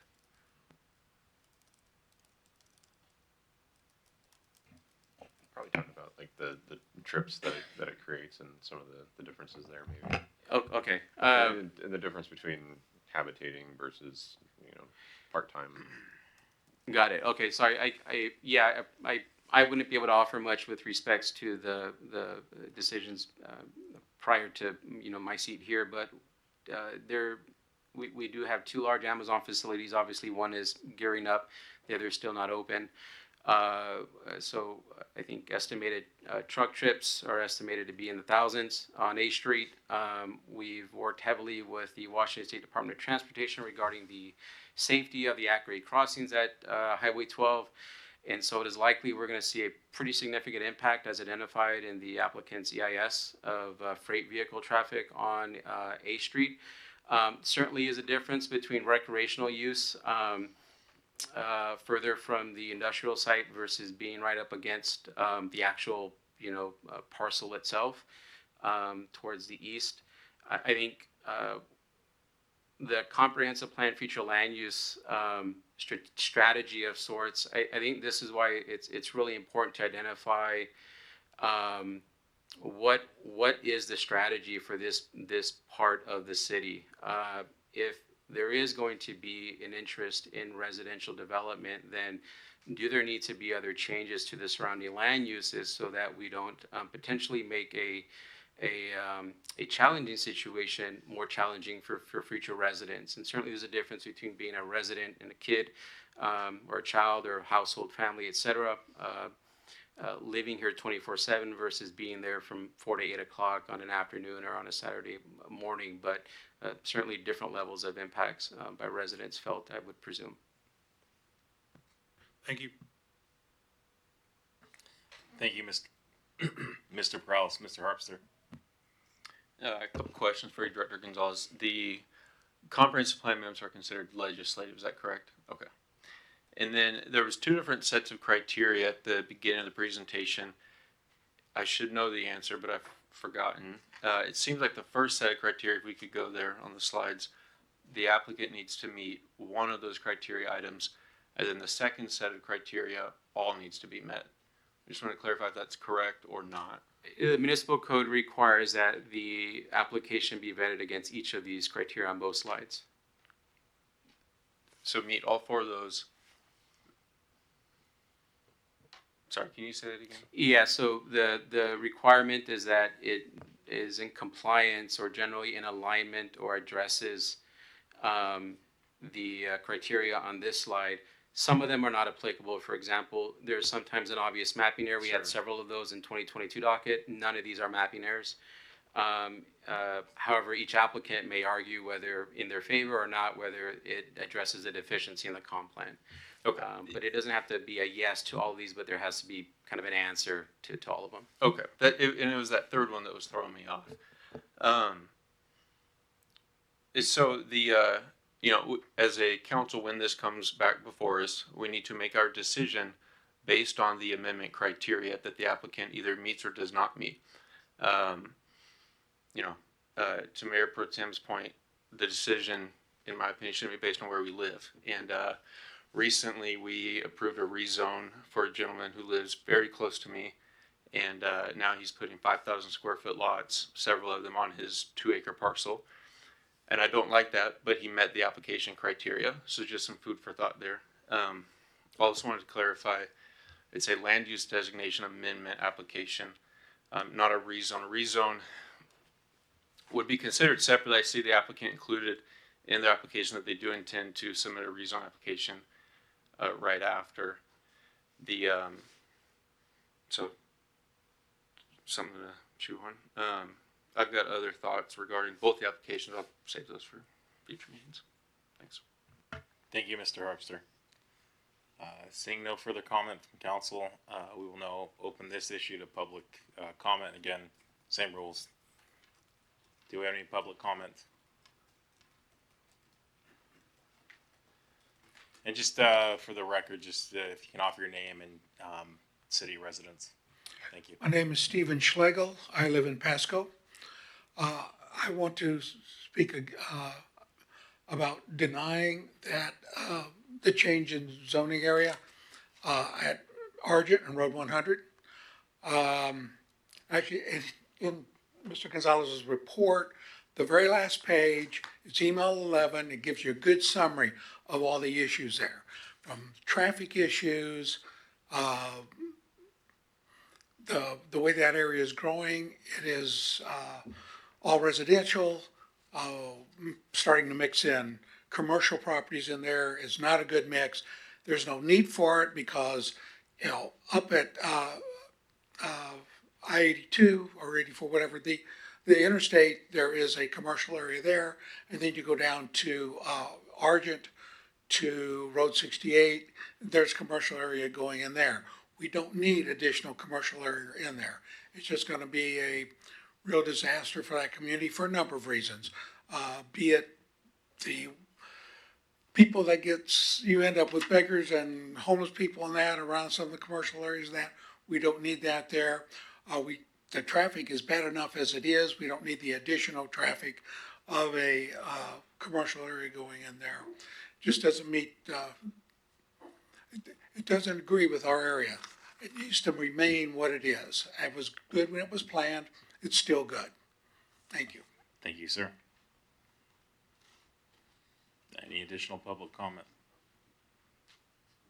And to be clear, it sounds like you're opposing project number 2. Is that correct? Go ahead. Good evening. My name is Shane O'Neill. I'm representing the applicant, or I am the applicant, representing the property owner on CPA 23001 here on Argent and Road 100. I'll try to make this brief, but I'd argue that the Planning Commission didn't act appropriately in recommending denial because there are criteria guiding their decisions on this item, and they presumably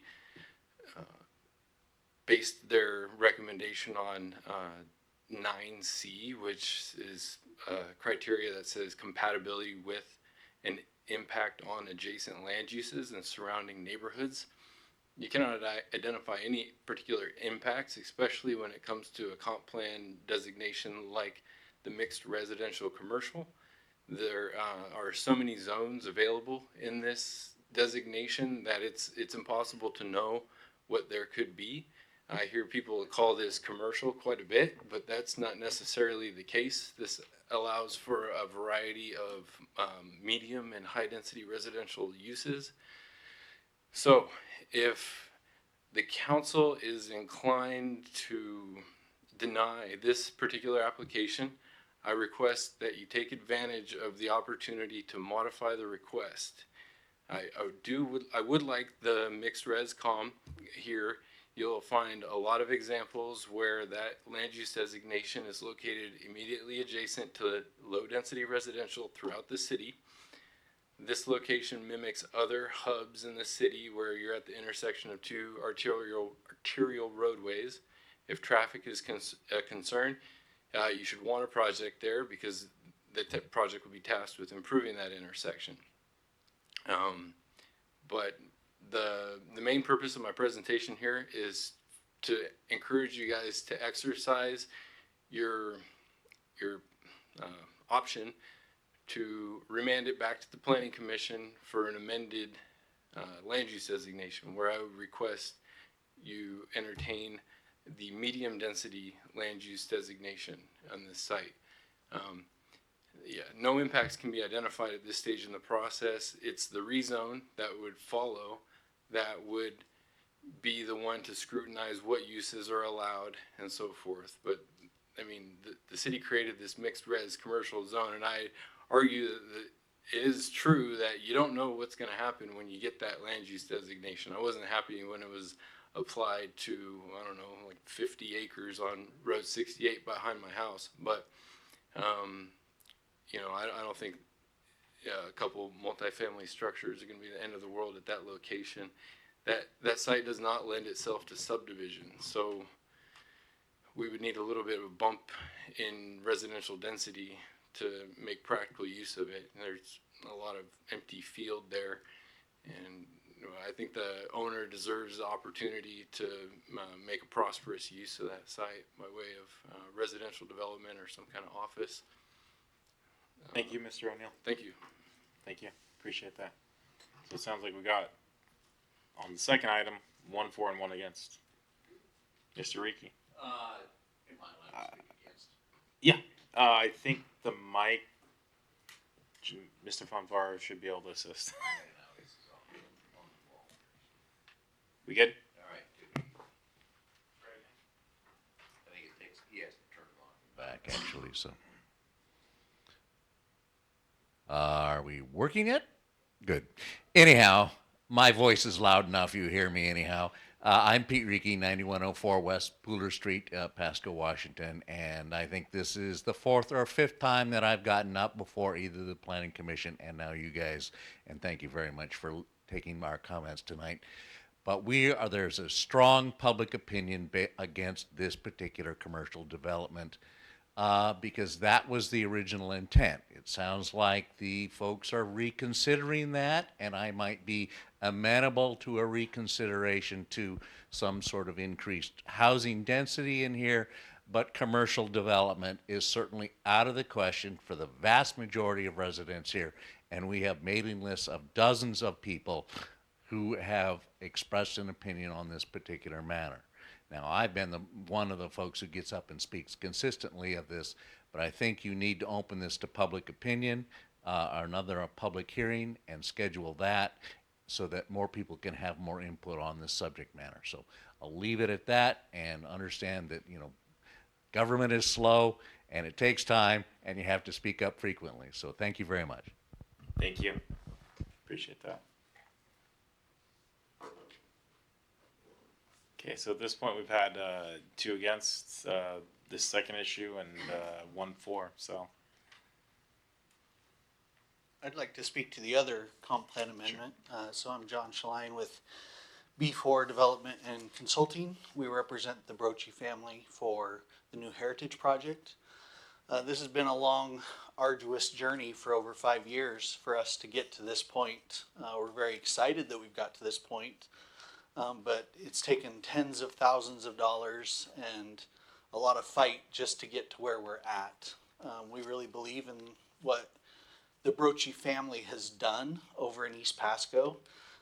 They've really changed the landscape of East Pasco, and it's amazing when people say, well, we don't want to put housing next to industrial. Well, people are flocking out to East Pasco right across the street from the industrial that they say is polluting them. And we got to be very careful to say, well, if they're 50 feet closer, then, you know, we've got issues with industrial. People move to where they want to move to. We know that this is going to be an area that will benefit Pasco. The Brochi family knows how to develop. They know how to build community. They know how to build a subdivision. And if you've never seen that yourself, we'd invite you to go out to the Leo Center, to Tierra Vida, to the community park that they built, to the new 120 unit apartment complex we're currently building. The Broach family knows how to do it. And rarely, I think, does Pasco have an opportunity like this where it's like you have this amazing developer, this amazing group of people who are saying we want to build community and this is where we want to do it. And I would just really encourage you to get behind it all the way and let's ride this train and see where it takes us, because the housing over there is going to be amazing and this opportunity is something we don't want to pass by. So thank you. Thank you. With that, we've gone through our 4 public comments on this issue, and we'll move on to item D, which is the 2025. Mr. Harpster. Yeah, I just wanted to clarify, it sounded like the applicant for the item at Argent 100 is willing for us to remand the recommendation from the planning commission back to them. If we did that, Director Gonzalez, can the applicant revise their application currently, or would they need to withdraw their application and resubmit as part of the next comp plan amendment cycle? Yeah, there is no formal requirement with respects to an applicant having to resubmit an entirely new application. There's probably similarities in the application, given that the current proposal is to go mixed residential commercial, which accommodates most, if not all, of the zones that could be permitted if approved in a medium density residential proposal. I do want to add that the code does allow council to conduct a public hearing on a modified proposal rather than sending it back to the planning commission, which may save some time. So Okay, the public hearing may accommodate that modified proposal request versus going back to the planning commission and then coming back. I say that because both of these applications have to be reviewed concurrently and at the same time, and we probably don't want to split them up too much more. So the applicant can revise the application before the next public hearing. I think we can work with the applicant to complete that. I would recommend that I've watched all the planning commissions relating to this item, and I work in development, so I like the idea of commercial area, but it is hard even for me to wrap my mind around that. But a designation from low to medium, like we heard from some of the residents in the area, seems to make more sense, and I think better fits the needs that we have as far as housing is concerned. So that would be my suggestion. Thank you. I think with that, certainly it'd be up to the applicant, I suspect, to send a letter or some formal request to Mr. Gonzalez or his team, and then we can move from there. So hopefully with that,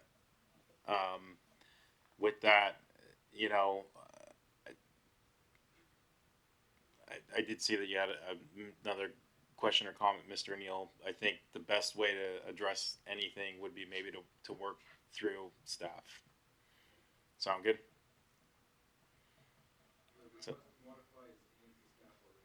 Oh, well then, that helps us know where our next steps will be then. Hopefully, if it's going to be reviewed concurrently, staff can do so.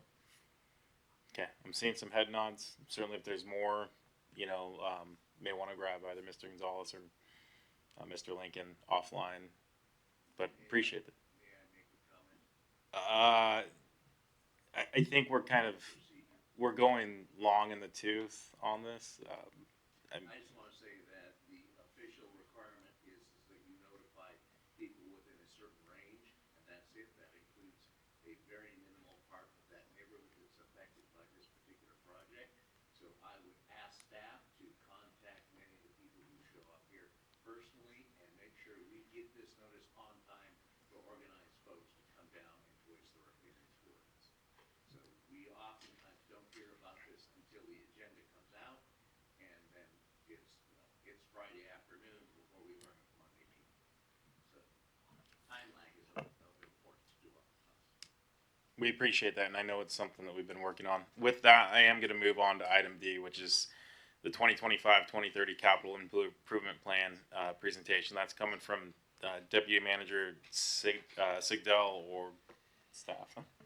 Thank you. Thank you, Mayor, and evening council. This is just a follow-on, a quick update with some highlighted projects that are of importance to the council. Essentially, what are the future funding decisions as we look at CIP and also as we get into our budget planning, what does adopting some of these projects into our budget look like? One thing that is of key is rate increases. A large part of rate needs, increased needs come from our capital projects. Our Public Works Department has done a fantastic job of going after grants, which are the most ideal form of funding that we receive, as there's no impact to our ratepayers. But also the other form, so we've received about close to $40 million in the last 4 years in grants for various transportation and utility projects, but also low interest loans. When you go out there and you issue bonds, they're expensive. You have to pay a significant amount of interest. The Public Works Department has received about $167 million in low interest loans in the last 4 or 5 years. And that equates to a little bit more than $100 million in savings in interest rate over 30 years. That difference between 1.5, 2% of interest rate versus 5, 5.5 that you have to go out there. So that is a direct benefit to our taxpayers and also our ratepayers as well. And the department is going after more low interest loans. But there's still a lot of capital needs that you will see during your tour with some of our facilities. So we have a lot of upgrades that we need to make. And then also along the way, as we're making those upgrades, the need to make sure that we're prepared for the growth for the future. There's also some connection fees and traffic impact fees that we will come back to the council in near future to propose any updates if council chooses to do so. We'll also continue to monitor our internal funds to make sure that the revenues can support all of the capital demands. All of that to say that while we can adopt the plan, there are still many other factors that we need to monitor on a very regular basis. And there's other decisions that come after you adopt the plan, but also then take some of the planned projects into the budget. Next slide, please. You will see almost a $500 million projects, which is a large number, but not out of the norm. There's some pretty significant projects in there over 6 years. That does not mean that we will spend all of the $500 million. We don't have much of that money, and this is why this is a plan. And as we get into budgeting, that is when we start becoming more streamlined about what are the projects that we really want to complete in that particular biennium, but also looking at our resources, essentially funding, and looking at what are the rate increases we can really do, for example, for utilities, what are the revenues that are coming in for some of our capital projects like arterial, some of our motor vehicle fuel taxes, things like that, that we rely upon to be able to fund our projects. Same with traffic impact fees. And so whatever money we're getting, we need to continually monitor to make sure that there's enough funding to complete projects. Next slide, please. You'll just see some big chunks there. You'll see public works, which is not the right labeling. It's transportation projects. As you drive anywhere in Pasco, you'll see we're doing a lot with our transportation network, and that reflects here as well. And some of the other criterias as well, like water utility.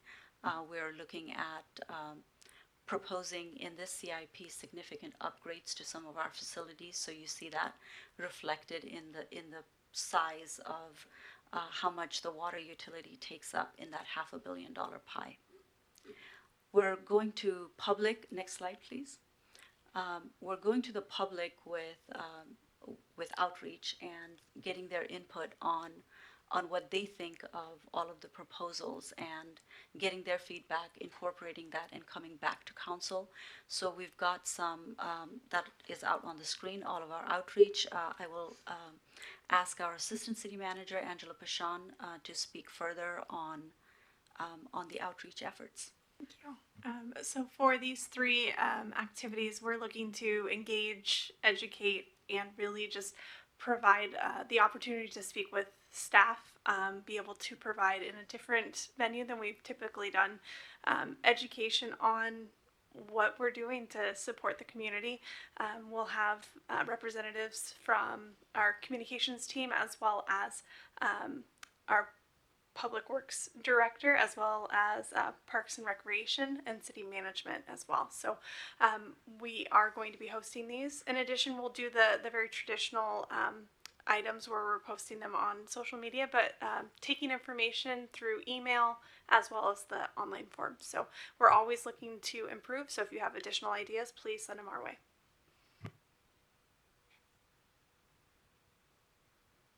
Thank you. If that's it. Okay, and sorry.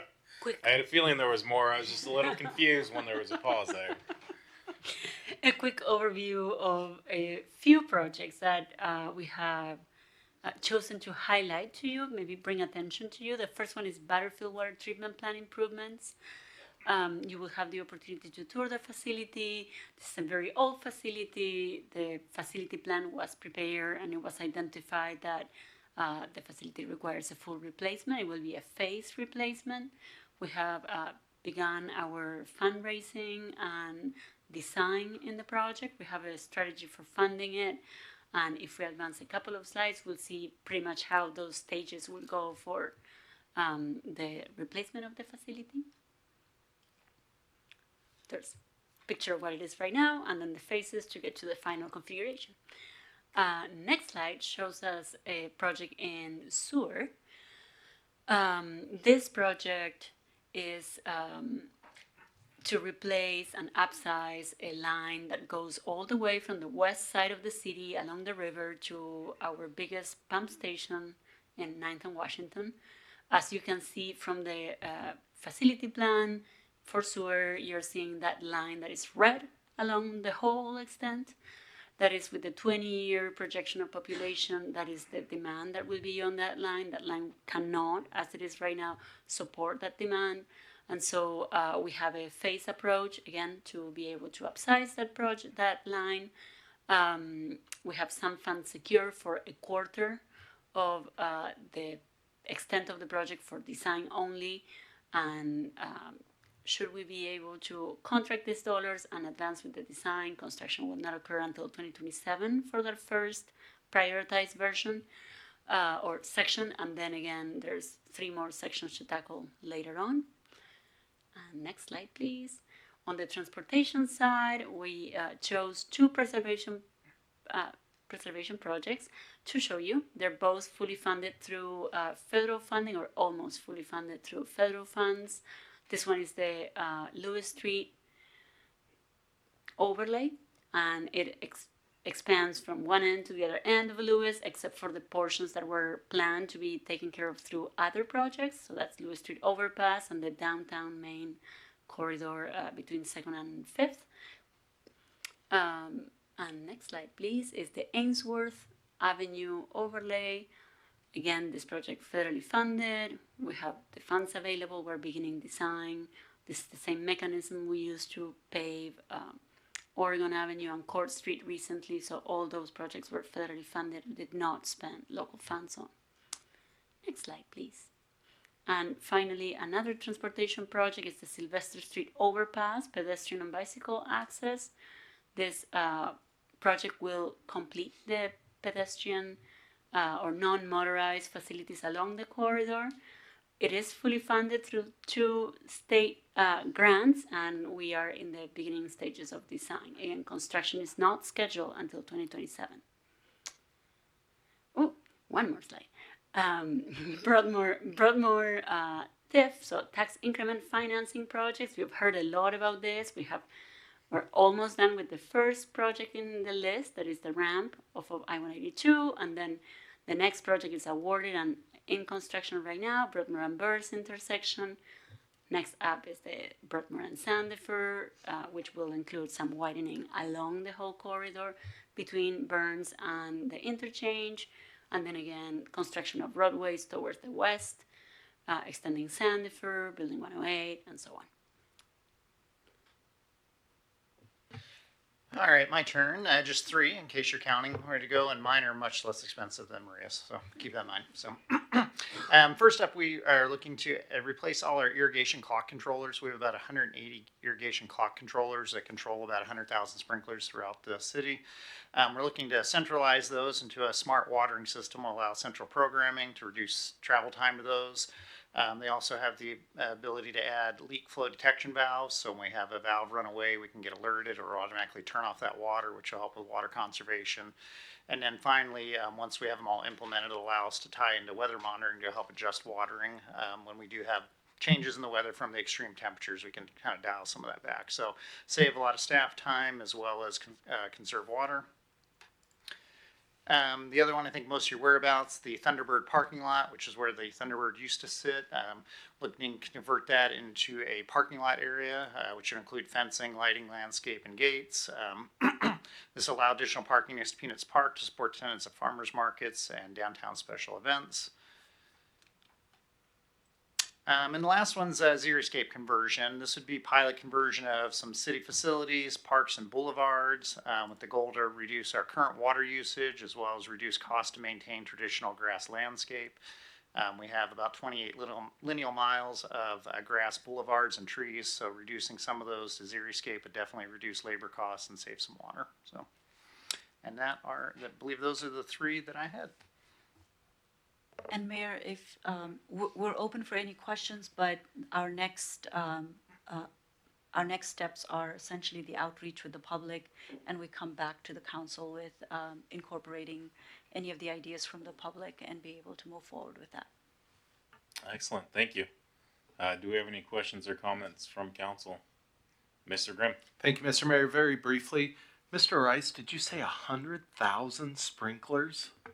Yeah, we honestly don't have a true count, but that is the estimate per our park zone. It's about 20,000 per. So as I noted earlier in my earlier presentation, yeah, when you're fighting those 1 or 2 sprinklers at home or you're driving down the boulevard wondering why that grass is brown, it's honestly because we haven't noticed it. So that's why we encourage that Ask Pasco app so people can report those so we know that we have those issues. No, thank you. And I appreciate the effort towards xeriscaping that my fellow council member Perales has brought up so much. And hopefully that will help some of, our future development and that kind of stuff to save water. Whenever my kids put the faucet on rock and roll, I keep reminding them how important of a resource that's going to be in their lives. Director Sarah, I appreciate you highlighting the Sylvester Street overpass there. It's just one of the 3, major arterials east-west that a young man by the name of Mr. Coleman, a high schooler, emailed me about. It was one of the very first emails I got, hoping to see improved safety along as he walks that corridor. So thank you. Hopefully we can get Road 52 around the corner to Court Street to finish that. That will make that really nice. And excuse me, Road 76. Thank you. Any additional questions or comments from council? Seeing none, I'm going to go ahead and open this to public comment. Same rules apply. Going once, going twice. I know it's 9 o'clock, but I guess no excitement on this one. Thank you with that. Third time's a charm. We'll move on to item E, which is resolution for discussion, acceptance of work for A Street Sports Complex, Phase 1, and that's going to come from Director Sarah. Good evening, Mayor and Council members. I will be very brief. We are asking your acceptance of the work of Big D's construction of Tri-Cities for the work performed at A Street's complex, and we'll have pictures of the before in the next slide. This is what the site looked like before, and then we have some during. So you're seeing some construction occurring, and then after pictures. And in the next slide, there's a summary of the project, bid award, change orders, and final cost. And the project has been completed within the specifications, and we ask for your acceptance of the work. And with that, I'm happy to take any questions. Thank you. Do we have any questions or comments from council? Council Member Ross. No question, just a quick comment. This was also part of what Director of Fund presented today. I'm glad to see this is coming along perfectly. And this is, if I'm not mistaken, these are the soccer fields over on A Street. Yes, 3 soccer fields, and then one we're calling phase 1.5. We're installing lights currently on one of those soccer fields, and that we hope by late fall and minimally early spring, those will be open to use by the public once the grass has really grown in for us. Yeah, we'll be planning a ribbon cutting when we're ready to do that. Thank you. Hopefully we don't have to play soccer post cutting the ribbon. That might not be great for some of us. I'll bring the t-shirt cannon. Perfect. I can do that. I can press the button. Seeing no further lights, do we have any questions, or I guess that puts us into public comment? Any public comment on this issue? Going once? Going twice? Third time sold. We'll move on to item F, and that's a resolution addressing the acceptance for quote for new cat and dog kennels for new Tri-Cities animal control facility, and that appears to be with Miss Sarah again. Good evening again. We are requesting in this item your approval of the quotes received for kennels. This is for the animal control facility. You are seeing the quotes received. I want to bring to your attention, we had a solicitation prior to this one, and in the recent past, you have rejected quotes before. We modified some of the specifications in those kennels and added kennels, and the overall savings in this second solicitation was about $150,000. So there was some gain to having revisited what was specified and providing a second solicitation maybe at a better time. With this, we propose the quote be awarded to, or the bid be awarded to MWI Veterinary Supply, and it's just around the engineer's estimate. So that's it, unless you have any questions on this. Thank you. Do we have anything? Seeing nothing from, seeing something from Mr. Harpster, I'll go to him. Just a quick question. Are these to replace existing kennels or to add more because of capacity? These are actually the new kennels for the new facility. So the construction didn't include kennels. It was a kind of a 3-phase thing. We had the construction of the actual building, that purchase of the cat and dog kennels, and then the purchase of fixtures and furniture and equipment. So this is part 2, I guess, of the project. Okay. Seeing no further lights, do we have any public comment on this issue? Yes, ma'am. Again, just name and city residence. Mary Mahoney, Pasco. I wasn't going to speak on this at all. Is this for an outdoor kennel? Are there going to be outdoor kennels? I know a lot of the people in rescue groups. That's my question. All right, these are solely for indoor kennels. As the facility was designed and approved and awarded, it did not have any outdoor kennels built into the current facility. Thank you. Do we have any additional public comment? Going twice. Last call for public comment. Seeing none, we'll move on to item G. This is another resolution for project acceptance for East Riverview Lift Station, and this is going to stay with the Sarah Show. Thank you. Good evening again, Mayor and Council members. Once more, we're requesting your acceptance of work performed by a contractor. In this case, it happens to be also Big D's Construction of Tri-Cities. This is the Riverview East Lift Station located at Pearl and Road 52. We're seeing a vicinity map, and then if you go to the next slide, we'll see the area that this lift station is intended to serve. Some of these parcels are actually now with houses on them, so it has served its purpose. And next slide, please. We're seeing some construction pictures. Next slide, please. And then finished product pictures and a summary of engineer's estimate, bid award, change orders. In this case, it was an adjustment down for materials that were not used, so lower than bid award, and a summary on what those changes were. And I'm happy to answer any questions. Mr. Harpster. I'll just comment, since one of us always comments on change orders, that it's nice we got some money back on this one. Yeah, I was thinking, a couple hundred of these and we'll offset the bridge. And so, just keep doing these pump and lift stations. That'll be great. But seriously, thank you for your efforts in making sure that happens. Do we have any public comment on this issue? Go ahead.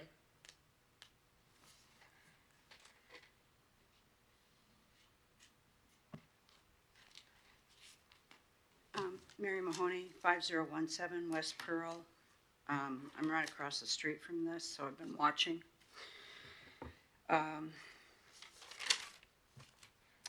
Upon review of the YouTube Pasco City Council special meeting and workshop regarding the Eichmeyer-Roundy annexation on May 23rd, 2022, which I was here, I have been speaking with several homeowners from that evening, and there are similarities, I believe, regarding project number 19-053. First of all, I need a readable map, and I have been requesting that for a long time. I want to know how just curious, this specifically relates to this project? This is an open public comment. Just want to make sure that we're specific. My address.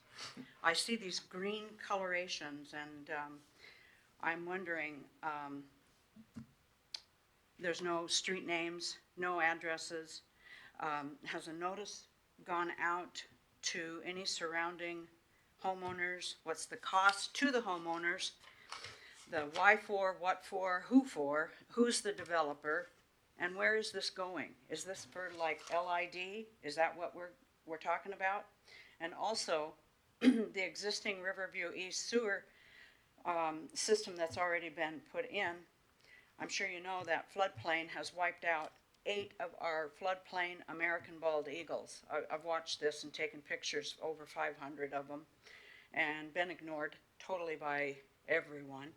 And the Migratory Bird Treaty Act has been violated. The birds come in there and they use that as a migration field. And the geese have been confused, and they've been hit by cars. I've picked them up and taken them to the vet. They don't die immediately, and they're big. And I've called the deputy, Franklin County deputy, and he's been gracious enough to come and help me load them, and I get them euthanized. This is what you're doing. This should be a green zone, plus the septic lines that are in now. They have broken 3 times, and I've taken pictures of this, and this has caused flooding. And this is in a violation of the Clean Water Act. I think you need to gather more information on this. Turn this into a green zone, and I'll move. I mean, it's not for me. It's for your children. Don't you have children that grow up here that need a green space? I'm going to ask you to go ahead and wrap it up. Okay. I want you let you go a little long since I interrupted, but I'm going to ask you to wrap it up. What? I can't. I got an ear infection. I can't hear you. So I'm going to go ahead and ask you to wrap it up. I'm wrapped. Okay. Thank you very much. Thank you. With that, do we have any additional public comment on this issue? Going twice? Third time's a charm. With that, we're gonna move on to item number 6, and that's miscellaneous council discussion. I see City Manager Lincoln's light is on. Thank you, Mayor and Council. One item of note that Ms. Pashon will present briefly. Thank you. Mayor and Council, tonight I want to take the opportunity to recognize one of our own, and that is our city clerk, Ms. Debbie Barham, who has achieved her Master Municipal Clerk designation, which is a very big, important deal, especially in the clerk world. It takes a lot of time, effort, and dedication to achieve such a designation. So I hope you take the opportunity with me to congratulate her tonight.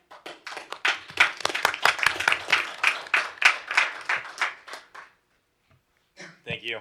With that, I mean, I'll definitely note that it's been a great pleasure for the past several years working with Debbie.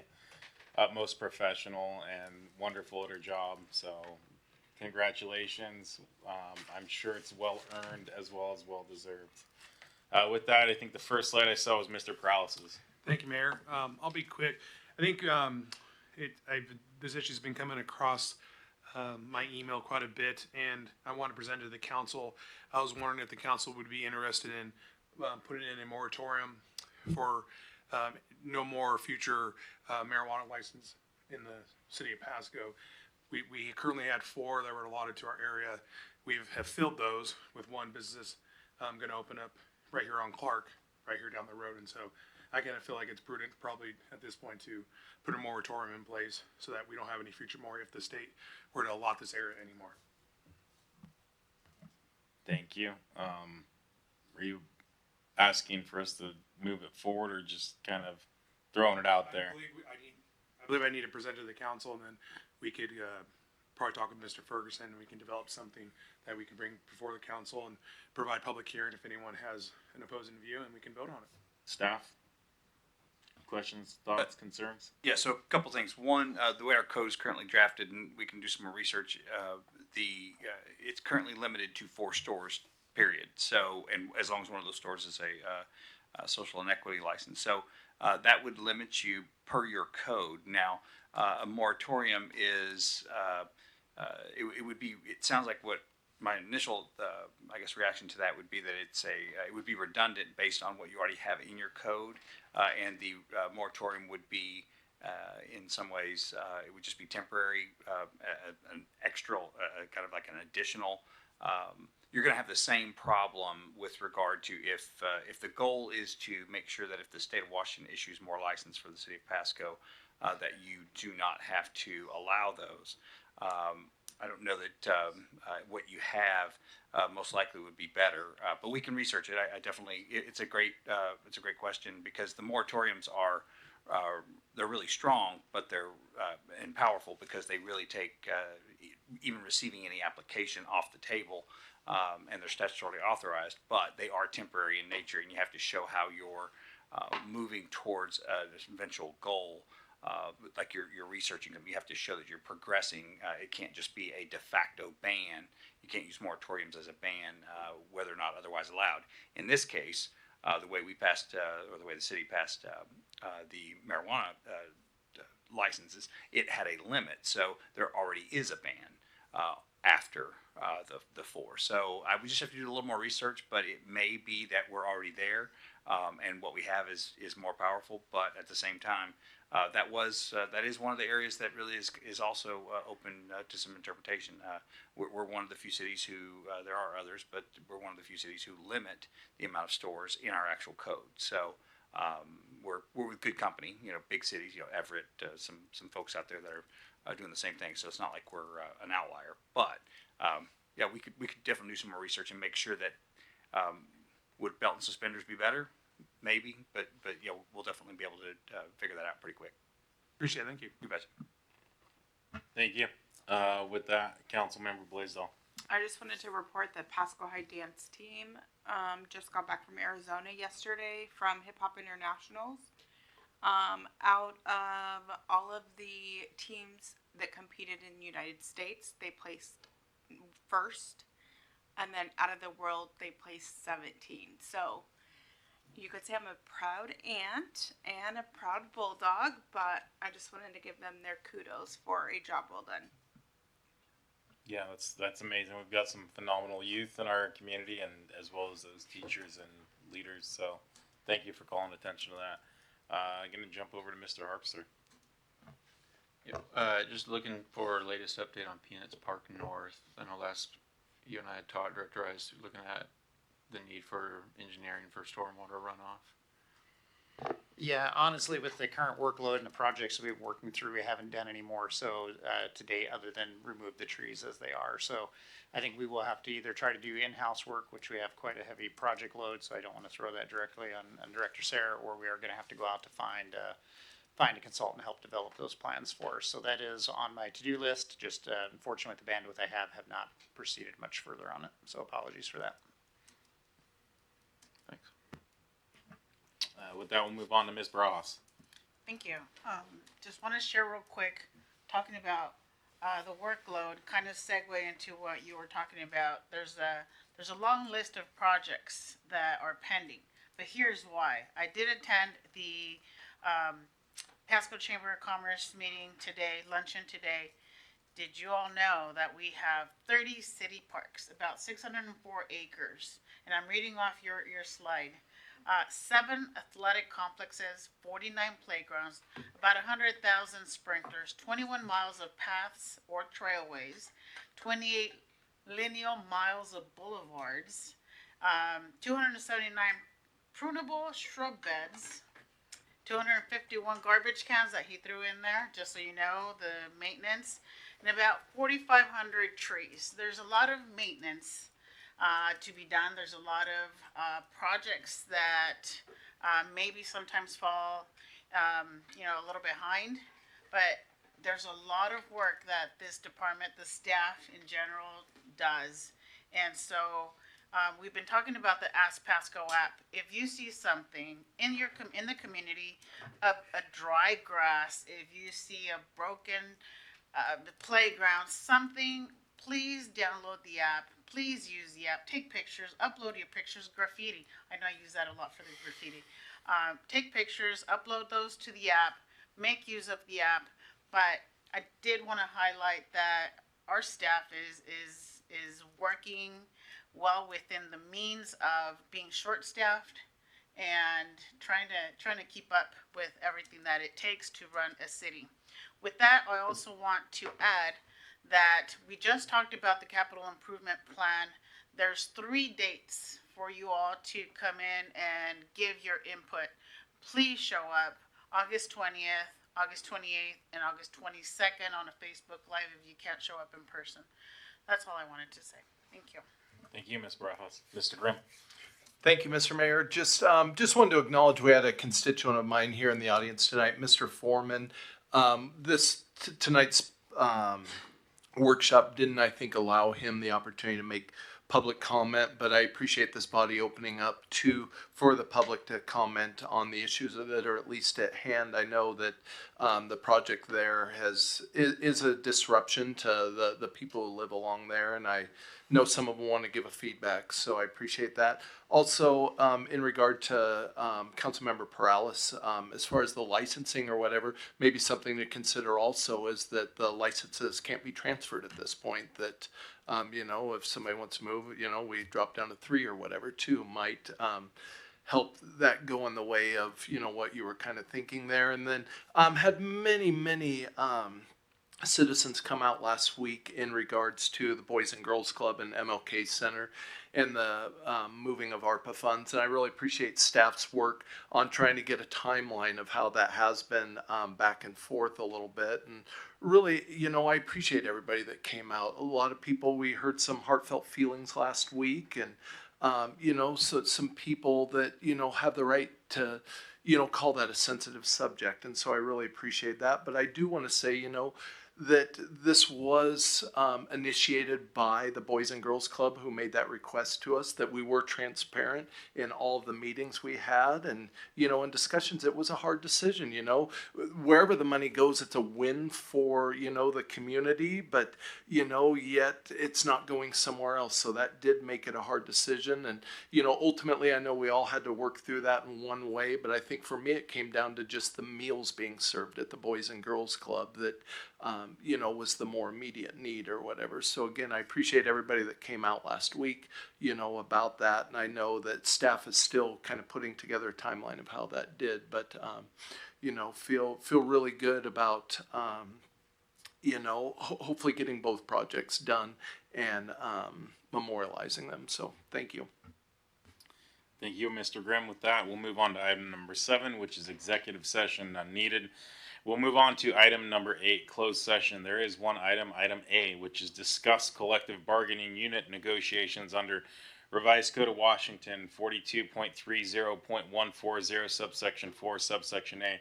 That's listed for 15 minutes. A 5-minute break has been requested, so we will return from the break from 9:20 to 9:25, and then we'll be in closed session from 9:05 to, oh geez, I'm doing negative numbers, sorry. From 9:20 to 9:25, then from 9:40 is when we're coming back if our numbers hold tight. So we'll see you back in about 20 minutes.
5 minutes, and that will take us to 9:45. My math's correct.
It is 9:45 and this meeting is adjourned. Thank you for staying with us.